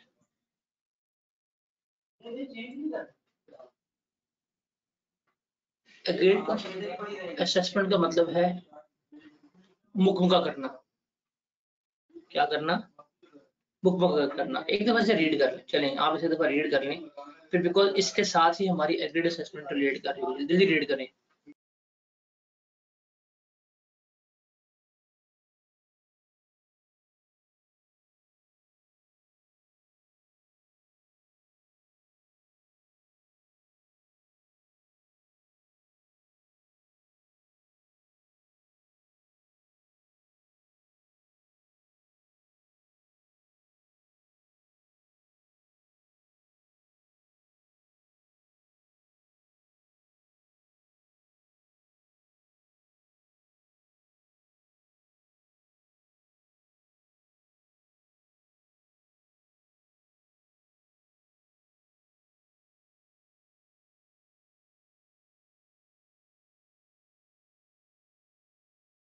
चलिए जी, अब हम बात करते हैं एग्रीड असेसमेंट को। Agreed assessment, what is agreed assessment? कि भाई चोरी पकड़ी गई है और आप कहते हैं यार अब क्या खिचखिचैया करना है, बात मुकाओ, मुक मुकाओ मट्टी पाओ। वो कैसे होगी वो देखना है हमने कि एग्रीड असेसमेंट कैसे होगी। कि अगर टैक्स पेयर को अमेंडमेंट नोटिस इशू हो गया कि भाई हमें तुम्हारा ये मसला पड़ गया है, हम इसको पक्का करने लगे, वो बताए यार ये बीच है हमारा केस खोलेंगे तो बड़ा कुछ ही जो है ओपन हो जाएगा, आप गंद को समेटना चाहते हैं तो क्या करेंगे, आप कहते हैं यार इसको सेटल करते हैं, क्या जाना है दूसरों में, मुझे बुलाओगे खुद जलील होगे, हम इसको सेटल करते हैं। आप सेटलमेंट पे आते हैं तो क्या करेगा टैक्स पेयर जो है, वो क्या करेगा, वो सेटलमेंट ऑफर करेगा जिसको असेसमेंट ओवरसाइट कमेटी को AOC जिसे कहते हैं, और वो कमिश्नर भेजेगा यार ठीक है मैं सेटलमेंट की तरफ जाना चाहता हूँ। वो अपने रिकॉर्ड्स हैं वो जमा कराएगा जाके AOC को। AOC जो है वो टैक्स पेयर को सुनेंगे और वो आपस में सारा मशवरा करेंगे और वो क्या करेंगे, वो उसको एक्सेप्ट भी कर लेंगे, मॉडिफाई भी कर सकते हैं कंसेंसस से। अगर AOC ने ऑलरेडी असेसमेंट ओवरसाइट कमेटी ने जब फाइनल फैसला दे दिया, टैक्स फिर उस पर एग्री हो गया, तो जो पेनल्टी डिफॉल्टर चार्ज पे करेगा वो पे कर देगा, कमिश्नर उसके साथ नोटिस करेगा, कहानी जो है वो क्या हो जाएगी, खत्म हो जाएगी। और इसके अगेंस्ट आप अपील में नहीं कर सकते। अगर असेसमेंट ओवरसाइट कमेटी का कंसेंसस ना हुआ या उससे फैसला दिया और टैक्स पेयर ने ना माना तो वो खत्म हो जाएगा। फिर केस कहाँ जाएगा, वापस जाएगा ओरिजिनल कमीशन को, और फिर से जो है क्या होगा, वो पूरा फटा जो है वो शुरू हो जाएगा, और फिर से आपकी proper assessment amendment assessment further amendment सारा कुछ जो होगा। और कमेटी में कौन कौन होगा, AOC की chief commissioner, commissioner, additional commissioner जो है वो इसका पार्ट जो है वो बनेंगे। अब आप एग्रीड असेसमेंट में कौन कौन से केसेस लेके जा सकते हैं, इसमें सारे केसेस लेके जा सकते हैं एक्सेप्ट कौन कौन से, कंसीलमेंट ऑफ इनकम, जहां पे आपने इनकम चोरी की हो वो केस AOC में नहीं जाएगा। जहां पे अगर आपने लीगल इंटरप्रिटेशन ऑफ लॉ हो, जहां पे कानून की इंटरप्रिटेशन है, वो वाला केस भी आपका AOC में नहीं जाएगा। ये जो है ना एग्रीड असेसमेंट बच्चों को बड़ी मुश्किल लगती है और ये छोड़ देते हैं। मुझे खुद बताओ क्या ये मुश्किल है, खुद सोच के बताओ, इज इट डिफिकल्ट? मुकम्मल करना है बस, चोरी फड़ी गई है लाइयो यार तेरी मेहरबानी यार से मसला हल करा दे, उसने मसला हल करना माना है, कहानी खत्म हो गई। इसकी एक्सेप्शन है ना ये वाली, ये सुपर इंपॉर्टेंट है कि कौन कौन सी चीजें जो हैं वो इसमें नहीं जाती है, दीज आर सुपर इंपॉर्टेंट। अच्छा ये रीड ओनली है और ये भी रीड ओनली है। कि कमिश्नर के पास क्या पावर है, कमिश्नर के पास पावर है कि वो अपने सबऑर्डिनेट की जिसमें आप कह सकते हैं इंस्पेक्टर हो गया, एडिशनल कमिश्नर हो गया, असिस्टेंट कमिश्नर हो गया, या किसी भी मातहत अफसर की रिकॉर्डिंग्स जो है वो बुला सकता है, या टैक्स पेयर की एप्लीकेशन पे तमाम कहेगा डॉक्यूमेंट मुझे सबमिट करो, उसे क्या कर सकता है, रिव्यू भी कर सकता है, वो उसका जो डिसीजन है वो उसको चेंज भी कर सकता है या कुछ भी कर लेगा। लेकिन उसका कोई भी फैसला कमिश्नर का है that should not be against to the tax payer, वो टैक्स पेयर के इंटरेस्ट के अगेंस्ट नहीं होना चाहिए। इवन वो रिमांड बैक भी कर सकता है, वो इसका ओरिजिनल नोटिस जो है वो वापस टैक्स पेयर को भेज सकता है। फिर चीफ कमिश्नर जो है इसके पास क्या अथॉरिटी होती है, स्कोप क्या है कि ये टैक्स एग्जेम्पशन, टैक्स सर्टिफिकेट जो है वो क्या कर सकता है, आपको इशू करवा सकता है। हार्डशिप के केसेस वगैरह जो है वो भी क्या कर रहा होगा, वो ये तय करके दे रहा होगा। ये दोनों जो है वो आपके लिए क्या है, वो रीड ओनली है। इनको जरा आप लोगों ने याद नहीं करना, because there are very remote chances, और आप किस्मत के बहुत ही मनहूस होंगे जब आपके ये चीजें वो जो है पूछ रहा होगा।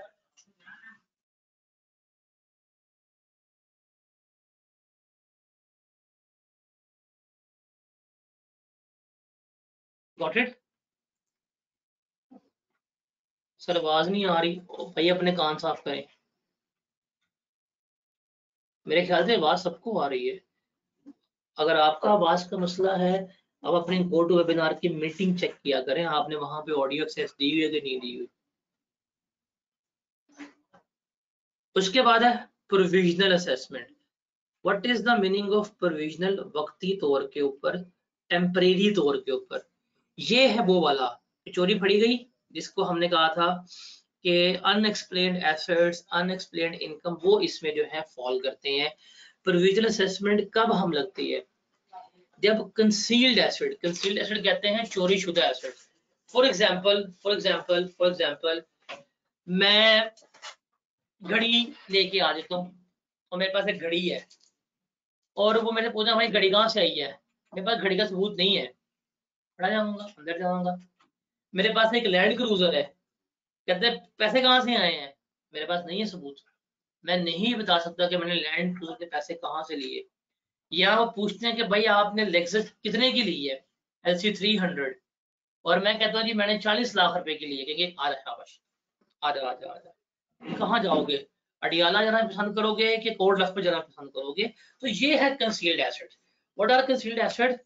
कि वो चोरी शुदा एसेट्स जो गवर्नमेंट, सरकार या सरकारी एजेंसी आपके इंपाउंड कर लेती है, कब्जे में ले लेती है, और उनको ये यकीन होता है कि ये आपने अपनी उस इनकम से खरीदे हैं जिस इनकम के ऊपर टैक्स लगना था, तो इनको हम क्या कहते हैं?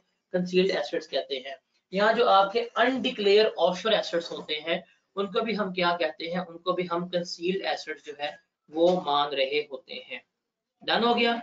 जब ये चोरी शुदा एसेट, मतलब जो अनएक्सप्लेन्ड एसेट्स हैं, जो अनएक्सप्लेन्ड इनकम है, जब ये पकड़ी जाएंगी तो इनके ऊपर हम क्या करेंगे? प्रोविजन असेसमेंट जो है वो प्रोवाइड करेंगे। कमिश्नर जो है वो क्या करेगा? बिफोर इशूइंग फाइनल सेटलमेंट आपको एक वक्ती तौर पे कहेगा भाई कि हमने इसकी LLC पकड़ ली है 300, हमारे ख्याल से कीमत 10 करोड़ रुपए है, इसका लगाओ 1 करोड़ रुपए, इससे भी 1 करोड़ का टैक्स लो, बाकी जो हम इसके ऊपर कार्रवाई करेंगे, जब साबित हो जाएगा बाकी का टैक्स जो है उससे बाद में लेंगे। तो वक्ती तौर के ऊपर क्या कर रहे होंगे? आपसे ये ले रहे होंगे। तो जैसे ही आपके एसेट पकड़े जाएंगे तो एज अर्ली एज पॉसिबल क्या करना है, उन्होंने आपका मैटर जो है फाइनलाइज भी करना होगा। तो और कंसीडर्ड एसेट्स क्या होते हैं? वो एसेट्स जो आपने अपने टैक्सेबल इनकम से लिए होते हैं कमिश्नर के ओपिनियन में। और कंसील्ड इनकम क्या होती है? कि अपनी टैक्सेबल इनकम को ना डिस्क्लोज करना, डिडक्शंस एक्सपेंडिचर्स जो आपके इनकर नहीं हुए उनको क्लेम करना। फॉर एग्जांपल एक जमाने में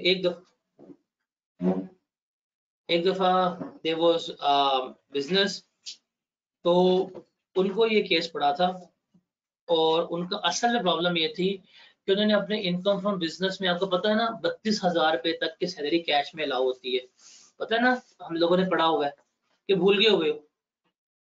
तो कुछ अर्सा पहले ना ये रूल था 25,000 रुपए का। तो उन्होंने ना अपने सैलरी एक्सपेंसेस जो है ना वो अच्छे खासे शो किए हुए थे, और उन सैलरी एक्सपेंसेस में ब्रेकअप ये था कि हमारे पास ना कोई 70+ एम्प्लॉयज हैं, और हम उनको 15,000 पर मंथ सैलरी पे करते हैं, और वो कैश में करते हैं। तो वो घूस्ट मुलाजमीन थे, वो तो एग्जिस्ट सिर्फ रजिस्टर में करते थे, वहां पे नहीं थे। तो debt is the claiming of debt expenditure जो है ही नहीं था, फड़े गए, छापा पे फिर मुकम गैया हुआ, जो भी हुआ था वो मैं यहाँ नहीं बता सकता, बट ये हुआ। फिर कोई भी ऐसा अमल जो खिलाफ कानून होगा, या कोई भी ऐसी एग्जम्पशन जो यहाँ पे आ रही होगी, उसके अगेंस्ट क्या की जाएगी? प्रोविजनल असेसमेंट जो है की जा रही होगी। हाँ भी क्लियर है ये?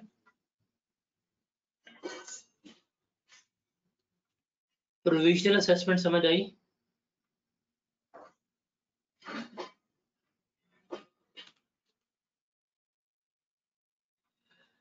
उसके बाद ये भी आपका रीड ओनली है, ये भी आपका रीड ओनली है, ये भी आपका रीड ओनली है, कि अगर आपने असेसमेंट की और असेसमेंट की है एपेलेट अथॉरिटी ने, अगर वो कोई ऑर्डर इशू कर दें तो उसे क्या करना है। साफ सीधी बात है कि असेसमेंट हो जाए या अमेंडमेंट ऑफ असेसमेंट हो जाए, या आप अपील में गए हुए थे ट्राइब्यूनल के पास या हाई कोर्ट के पास, उन्होंने आपके हक में फैसला दे दिया और कमिश्नर का फैसला जो है वो रिवर्स कर दिया, तो वो आपकी अमेंडमेंट ऑफ असेसमेंट हो गई। तो वो क्या करेंगे, वो आपको कहेंगे भाई ये हमने इसका नोटिस जो है वो चेंज कर दिया, इसकी इनकम चेंज कर दी, इसका टैक्स कम कर दिया या वट जो भी है।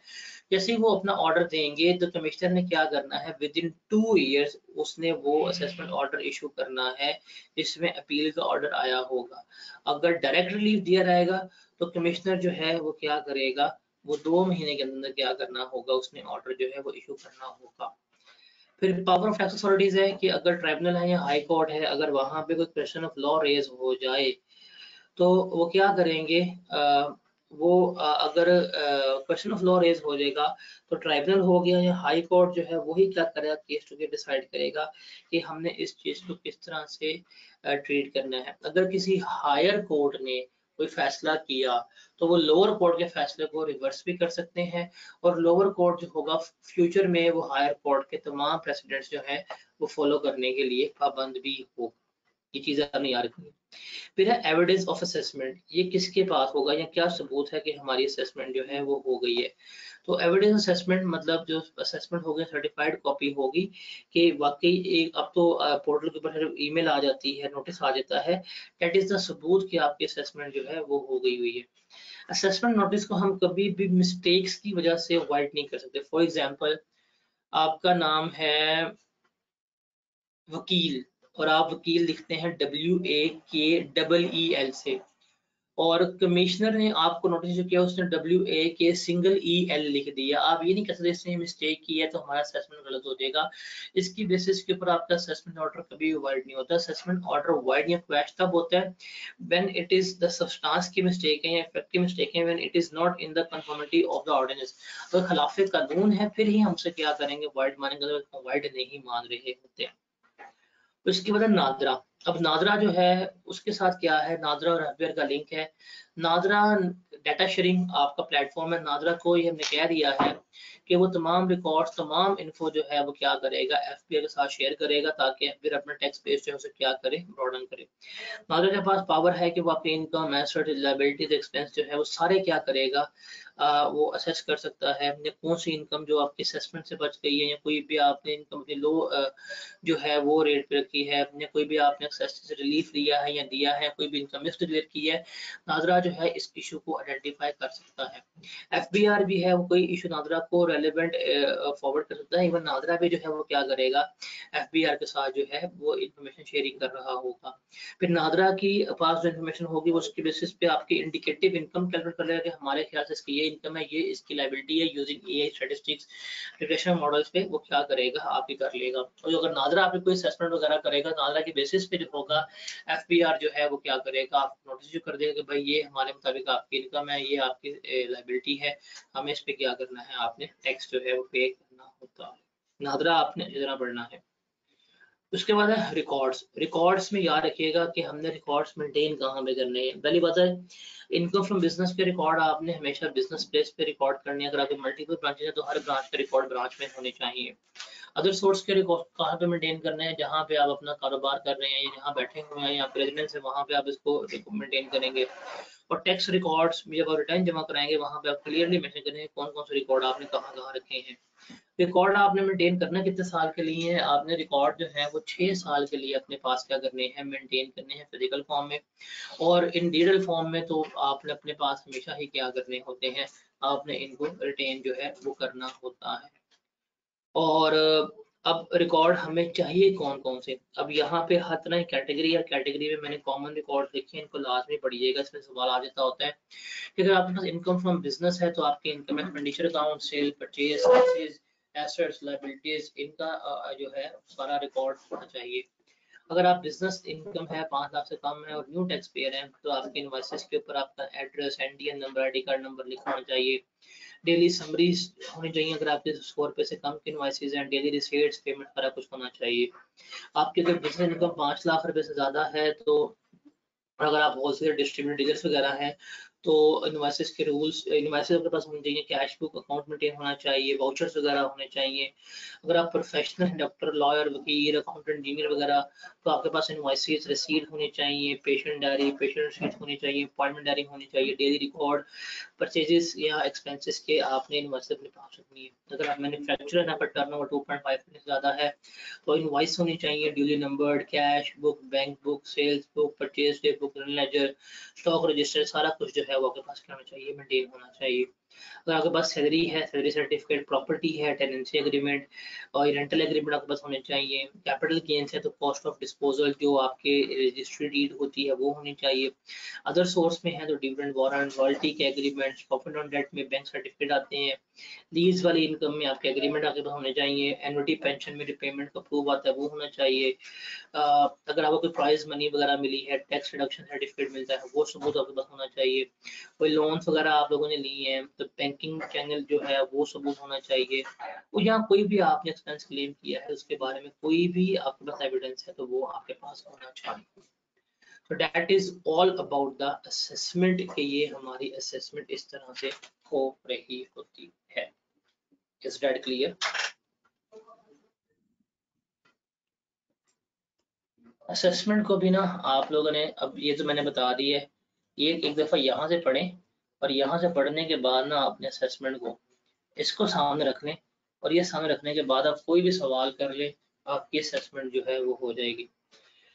सारा बता दिया है कि सेल्फ असेसमेंट कब होगी, टाइम लिमिट क्या है, सेक्शन कौन सा लगेगा, इनकम्प्लीट रिटर्न में क्या होगा, टाइम लिमिट क्या है, ऑडिट सिलेक्शन कब होगी, टाइम लिमिट क्या है, स्पेशल ऑडिट पैनल क्या होगा, बेस्ट जजमेंट कब होगी, अमेंडमेंट ऑफ असेसमेंट कब होगी, एग्रीड असेसमेंट कब होगी, revision by commissioner, appeal effective order, सारा कुछ जो है मेंशन किया। मतलब इस चैप्टर को पहले समराइज किया, फिर उस समरी को भी समराइज कर दिया रिवीजन के लिए विद टाइम लिमिट। यार ये टाइम लिमिट में ये कुछ जो है वो हम क्या कर रहे हैं, लेके चल रहे हैं।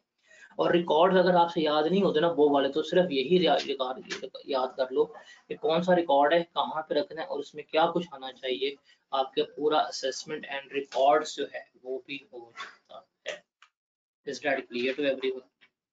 मेरे ख्याल से इससे ज्यादा शॉर्ट, इससे ज्यादा कंसाइज कभी भी नहीं हो सकता, नेवर एवर।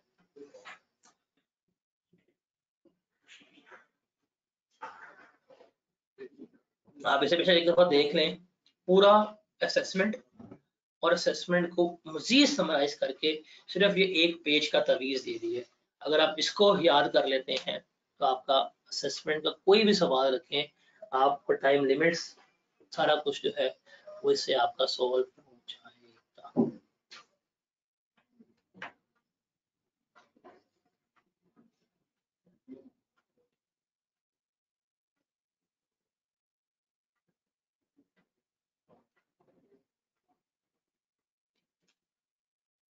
हाँ भाई, क्लियर है? क्या जिंदगी में पहले कभी सोचा होगा कि असेसमेंट इतना छोटा भी हो सकता है, या असेसमेंट इतना कंसाइज भी हो सकता है?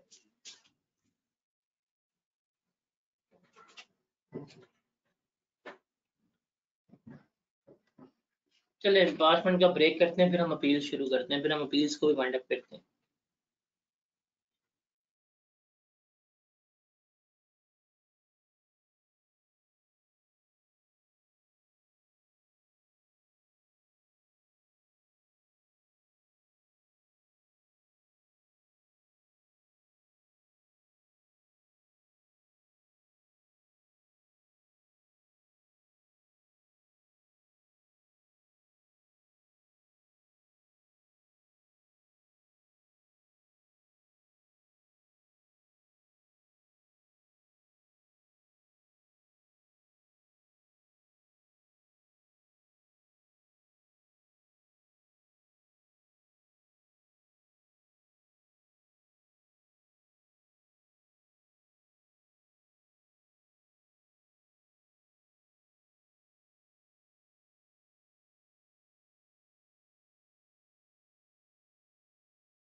जी जनाब, आवाज आ रही है?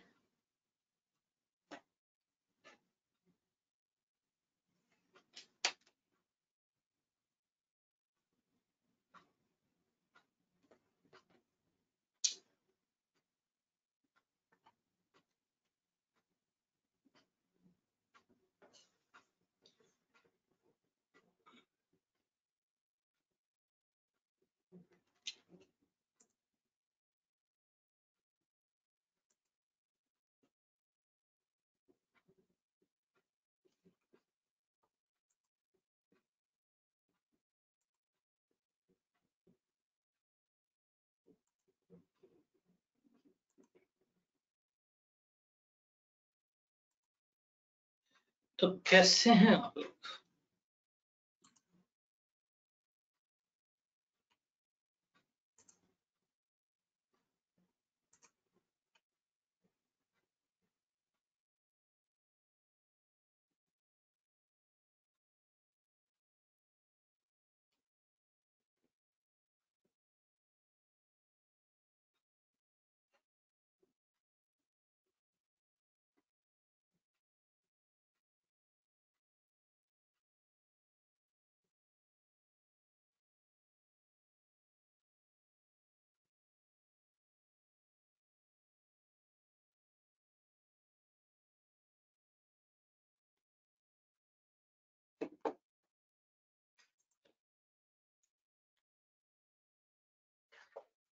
हो गई टेंशन खत्म रिटर्न असेसमेंट की? अब आपने सिंपल एक काम करना है, just very simple, very simple. इसको आज के आज ही रीड करके सोइएगा, इसको सामने रखिएगा। स्प्रिंग 22 से लेके ऑटम स्प्रिंग 22 से लेके स्प्रिंग 25 तक के सवाल कीजिएगा एंड आपका रिटर्न असेसमेंट बिल तैयार। मेरे ख्याल से इसको छोड़ने से बेहतर है कि ये कर लीजिएगा, लाजमी कर लीजिएगा।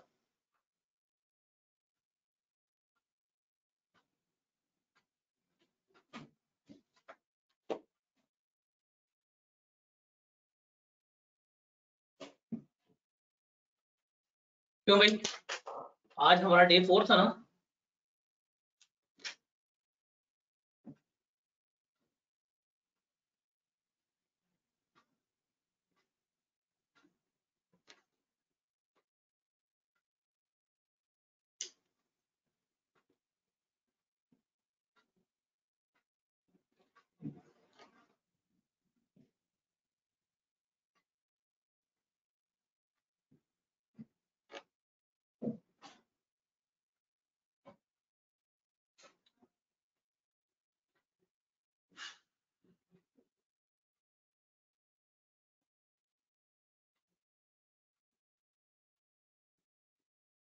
मैं वाटर मार्क के साथ ही शेयर करूंगा।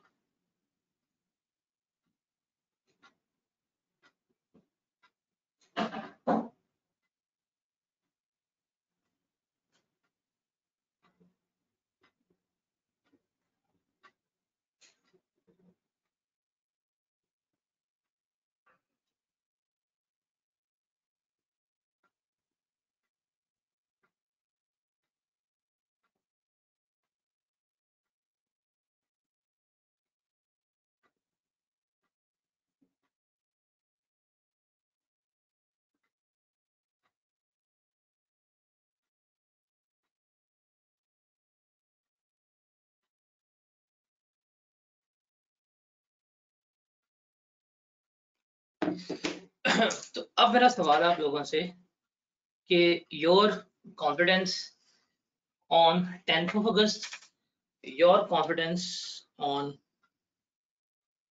14th of August regarding this paper कहाँ पे खड़ा हुआ?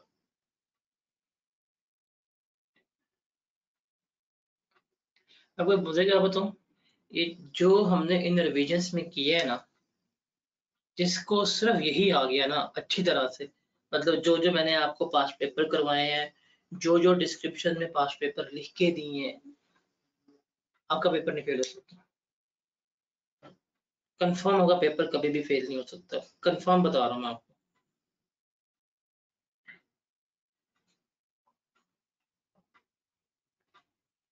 आज हमारा इनकम टैक्स कंप्लीट हो गया है। इसमें जो है ना वो रिटर्न करवा लिया मैंने। वो कॉन्स्टिट्यूशन और एथिक्स जो है वो मैं डिस्क्रिप्शन में उसका लिंक लगा दूंगा, आप उसको वहां से देख लीजिएगा।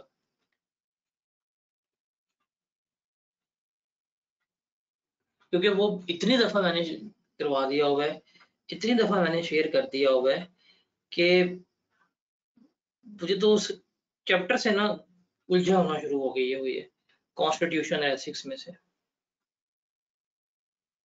नहीं, मेरी तो नियत थी कि मैं आज ही वाइंड अप कर देता हूँ, लेकिन आप लोग सेकंड सेशन के लिए तैयार नहीं थे, तो हम सेकंड सेशन जो है सेल्स टैक्स का सेशन नंबर 1 जो है वो कल ही करेंगे। कल मैं पूरा सेल्स टैक्स उड़ा दूंगा एक्सेप्ट न्यूमेरिकल्स। मतलब सेल्स टैक्स का एक लेक्चर डे 5 का, that will be enough for you.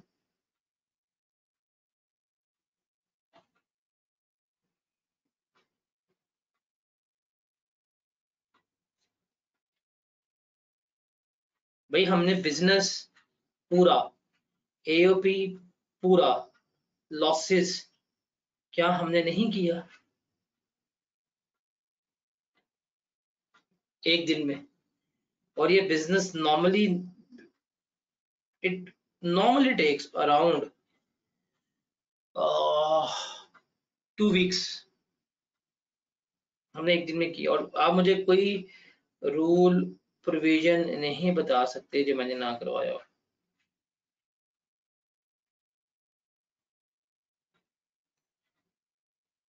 तो कल एक ही लेक्चर करवाऊंगा सेल्स टैक्स का, उसमें हमारा सेल्स टैक्स भी कल खत्म हो जाएगा।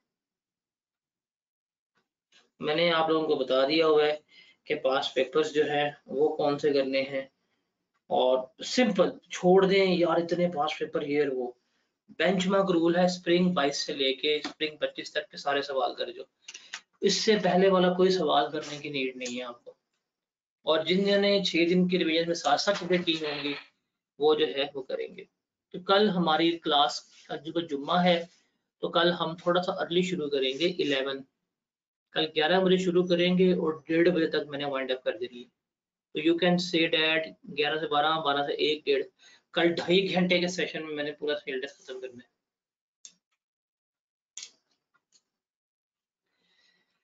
चलिए जी, अपील्स आते हैं। अपील्स में क्या है उसको भी देख लेते हैं। आसान है अपील्स भी, मेरे लिए तो आसान है बिकॉज मैंने तो बना के दी है। सबसे पहले कि भाई हम अपील में जाते क्यों हैं, हम अपील में जाते क्यों हैं?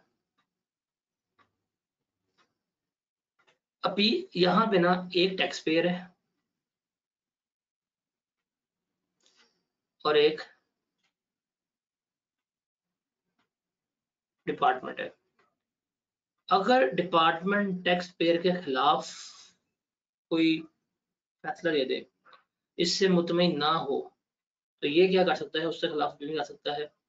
या अगर डिपार्टमेंट के खिलाफ किसी हायर कोर्ट से कोई फैसला आ जाए जिससे ये मुतमईन ना हो, तो ये क्या कर सकते हैं, उसके खिलाफ अपील में जा सकते हैं। पहला सवाल है कि सर्कमस्टांसेस क्या हैं जिनकी वजह से हम अपील में जाते हैं, या कौन से सर्कमस्टांसेस हैं जिनकी वजह से हम अपील में एंटर होते हैं। तो रिमेंबर, अपील तब होती है अगर कोई बेस्ट जजमेंट असेसमेंट हुई है कि डिपार्टमेंट ने, कमिश्नर ने on the basis of available information हिसाब किताब कर दिया, आप एग्री नहीं कर रहे, आप क्या करेंगे, आप अपील में चले जाएंगे।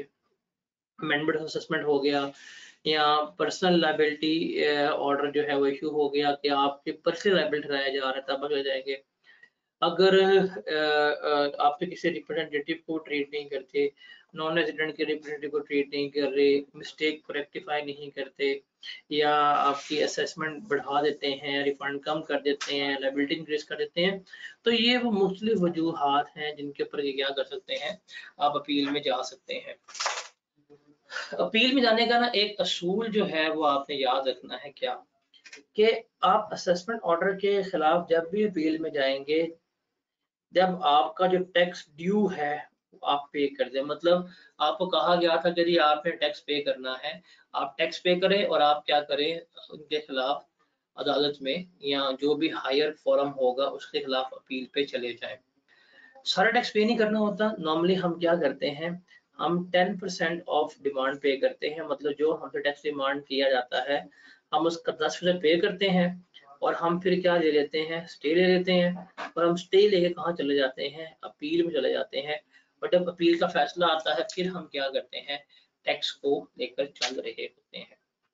हमारे पास फॉर्म ऑफ अपील क्या है, कमिश्नर के पास जा सकते हैं, कमिश्नर अपील के पास, उससे सेटिस्फाई ना हुए तो ट्राइब्यूनल, वहां से ना हुए तो हाई कोर्ट, सुप्रीम कोर्ट, या हमारे पास एक अलग मैकेनिज्म भी जिसको हम ADRC कहते हैं, अल्टरनेट डिस्प्यूट रेजोल्यूशन कमेटी, इनके पास भी हम अपील पे जा सकते हैं।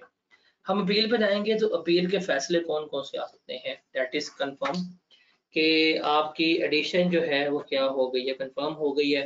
आपने कहा था कि यार ये अपील है, ज्यादती हुई है, अब मैंने अपील कंफर्म कर ली कि ठीक है ज्यादती हुई है।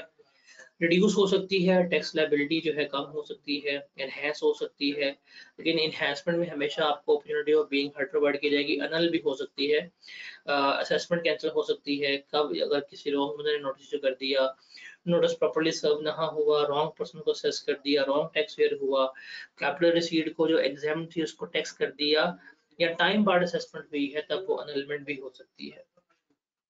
पहला है commissioner appeal to the commissioner. अब देखें ये बुलेट्स में लिखा हुआ है पॉइंट नंबर ABCDGF, आप इनको ये ABC से याद रखिएगा। अपील टू कमिश्नर का प्रोसेस क्या है, टाइम लिमिट क्या है, कि हम कब कमिश्नर के खिलाफ कमिश्नर के पास अपील में जा सकते हैं। Number 1, 30 days from the receipt of order, जब आपको सस्पेंड ऑर्डर आ जाएगा उसके बाद 30 दिन के अंदर क्या कर सकते हैं, आप अपील में जा सकते हैं। लेट फाइलिंग भी हो सकती है लेकिन रीजनेबल ग्राउंड्स में, कि अगर आपने अगर 30 दिन में अपील दाखिल नहीं की, लेट अपील भी हो सकती है लेकिन आपको रीजनेबल ग्राउंड जो है वो शो करने पड़ेंगे। डॉक्यूमेंट्स क्या होने चाहिए, प्रिस्क्राइब फॉर्म अपील, जो फॉर्म ऑफ अपील होगा, ग्राउंड ऑफ अपील के आप किस बिहाफ पे अपील कर रहे हैं, नोटिस ऑफ डिमांड, कितना टैक्स आपको था, उसकी कॉपी ऑर्डर की, पावर ऑफ अटर्नी, जो आपका वकील होगा उसकी पावर ऑफ अटर्नी आप साथ लगाएंगे, जो रिप्रेजेंटेटिव है, चलान फॉर अपील, कंपनी 5 का साथ जमा रहेगी, इंडिविजुअल एओपी जो है 2500 का सस्पेंड ऑर्डर के खिलाफ, और सस्पेंड ऑर्डर के अलावा अपील में तो 1000 रुपये जमा कराएंगे। और अपील उस वक्त तक इनवैलिड है जब तक आप टैक्स पे नहीं करेंगे, तो आप टैक्स पहले पे करेंगे। तो टैक्स कितना पे करना है, यहाँ लिखा हुआ 10% टैक्स पे करें, और आप क्या करें, अपील स्टे ले लें और अपील में चले जाएं। फिर जब अपील का फैसला आएगा तब टैक्स रिमेनिंग पे हो जाएगा। प्रोसीजर क्या होगा, जैसे ही आपने अपील के डॉक्यूमेंट्स जो है वो जमा करवाए, कमिश्नर जो है वो हेडिंग डेट फिक्स करेगा, अपेलेंट को और कमिश्नर क्या करेगा, नोटिफाई कर देगा भाई ये तारीख है, आ जाओ तुम्हारी अपील लग गई है। हेयरिंग जो है वो अर्जेंट भी हो सकती है। न्यू ग्राउंड्स जो है अपील में वो कभी भी हम एंटर नहीं कर सकते अनलेस कि अगर वो ओमिट हो गए हैं, और ओमिट उस वक्त जो हुए थे तब वो रीजनेबल ग्राउंड्स मौजूद थे, या कोई टेक्निकल डिफिकल्टीज थी, आप उस वक्त तक वो फर्दर ग्राउंड्स नहीं ऐड कर पाए थे, फिर ही आप ऐड कर पाएंगे। कमिश्नर फर्दर इंफॉर्मेशन मंगवा सकता है, इंक्वायरी कर सकता है, और एविडेंस जो पहले आपने नहीं प्रोड्यूस किए थे वो न्यू एविडेंस भी एडमिट करवा सकता है, कब, जब ग्राउंड्स जो है वो अवेलेबल हों, और सफिशिएंट ग्राउंड्स जो अवेलेबल है तब ही हो सकते हैं।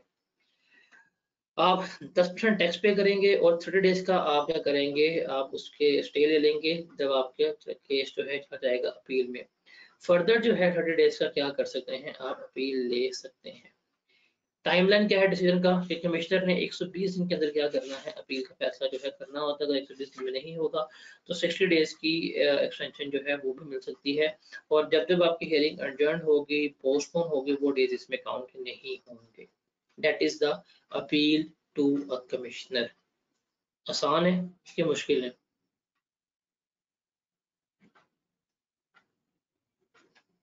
Easy peasy. ये जाकर जरा पढ़ो, हाँ किताब से आई क्या आपकी, तुम्हें लग समझ जाएगा।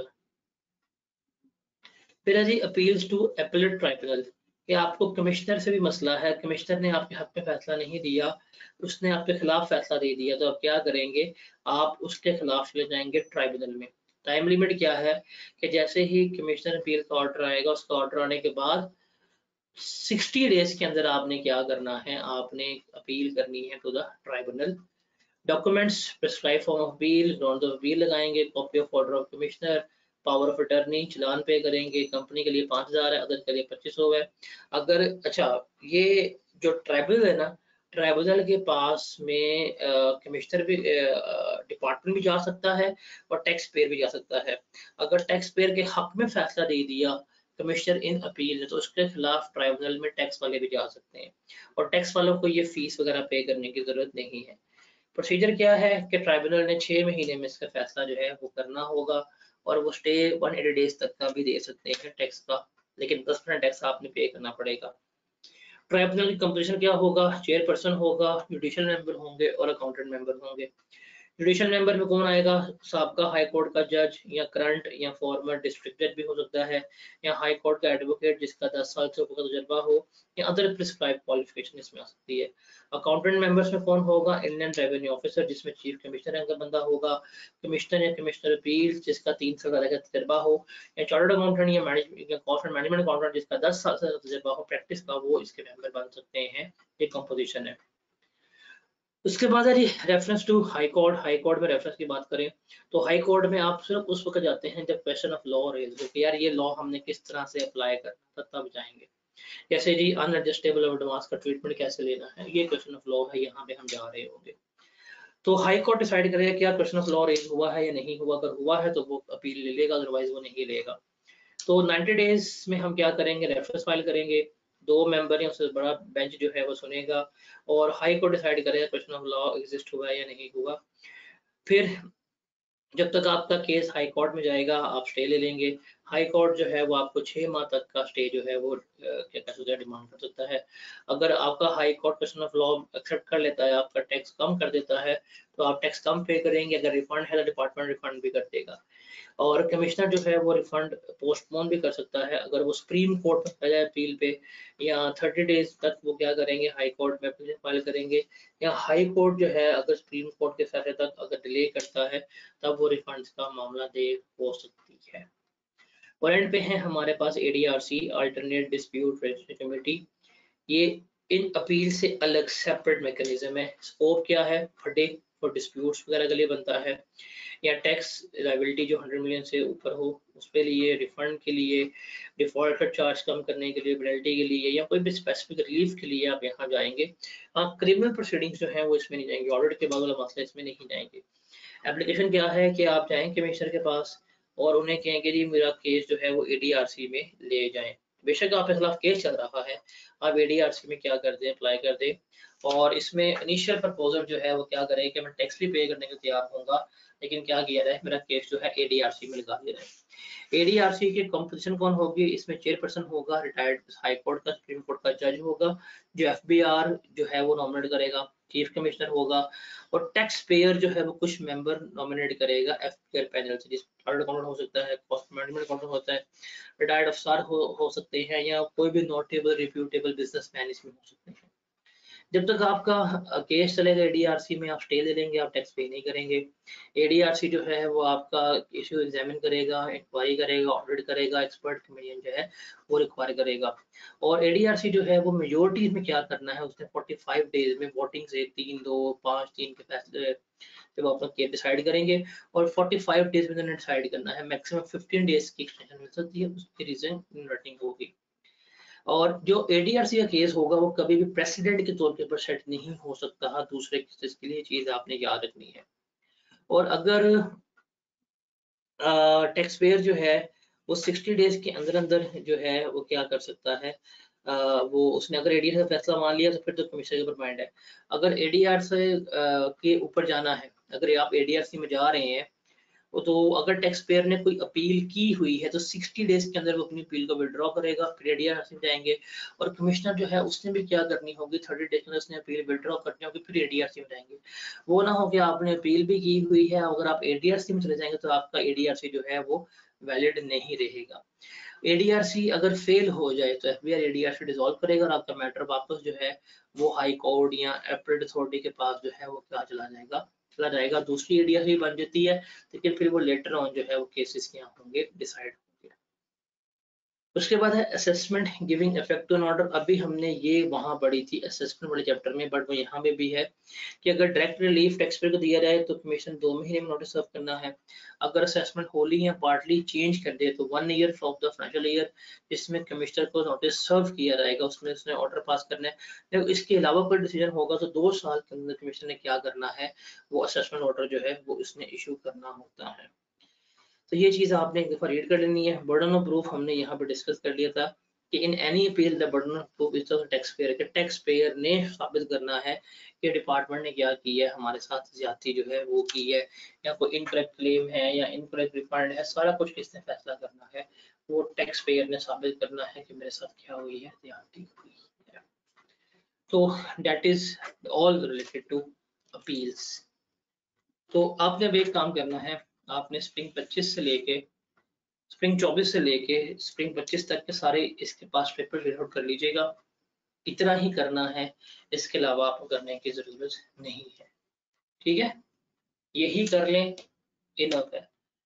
आप एक काम करें ना, आपके पास पेजेस हैं, आपके पास 3 पेजेस हैं अपील्स के, 3 पेजेस हैं रिटर्न के, और 5 पेजेस हैं असेसमेंट। कितने बने? 11 पेजेस। क्या आप एक दिन में एक पेज याद कर सकते हो? अभी बिल्कुल जीरो पे खड़ा हुआ है, टोटल समरी वर्जन के 11 पेजेस है, क्या एक दिन में एक पेज याद कर सकते हो? तो टेक्निकली 10 पेजेस है।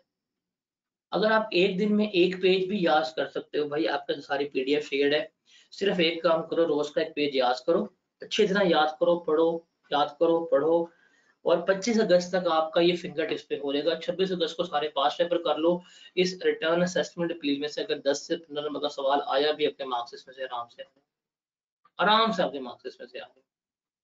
तो ये सारी हमारा रिटर्न असेसमेंट एंड अपील्स।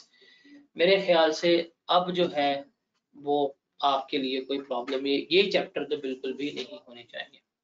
तो जब भी ये वीडियो अपलोड होगी, इसके डिस्क्रिप्शन में मैं एथिक्स का और कॉन्स्टिट्यूशन का लिंक लगा दूंगा, आप उसे देख लीजिएगा, बिकॉज वो इतनी दफा मैंने करवाया हुआ है कि, और इतना अवेलेबल भी है, आप उसको वहां से करेंगे बिल्कुल बेसिक से तो आपका हो जाएगा, ठीक है।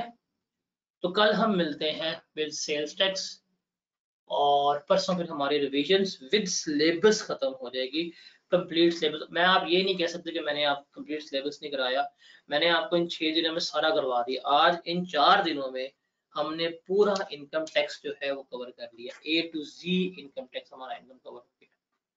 मेरे ख्याल से आप लोग अब मुतमईन हो गए होंगे, ठीक है। आप लोग अपना फीडबैक लाजमी दीजिएगा, लाजमी, बिकॉज फाइनली हमारा इनकम टैक्स खत्म हो गया है, हमारा 70% एरिया जो है वो खत्म हो गया। तो I will wait for your feedback. मिलते हैं इंशाल्लाह कल विद सेल्स टैक्स।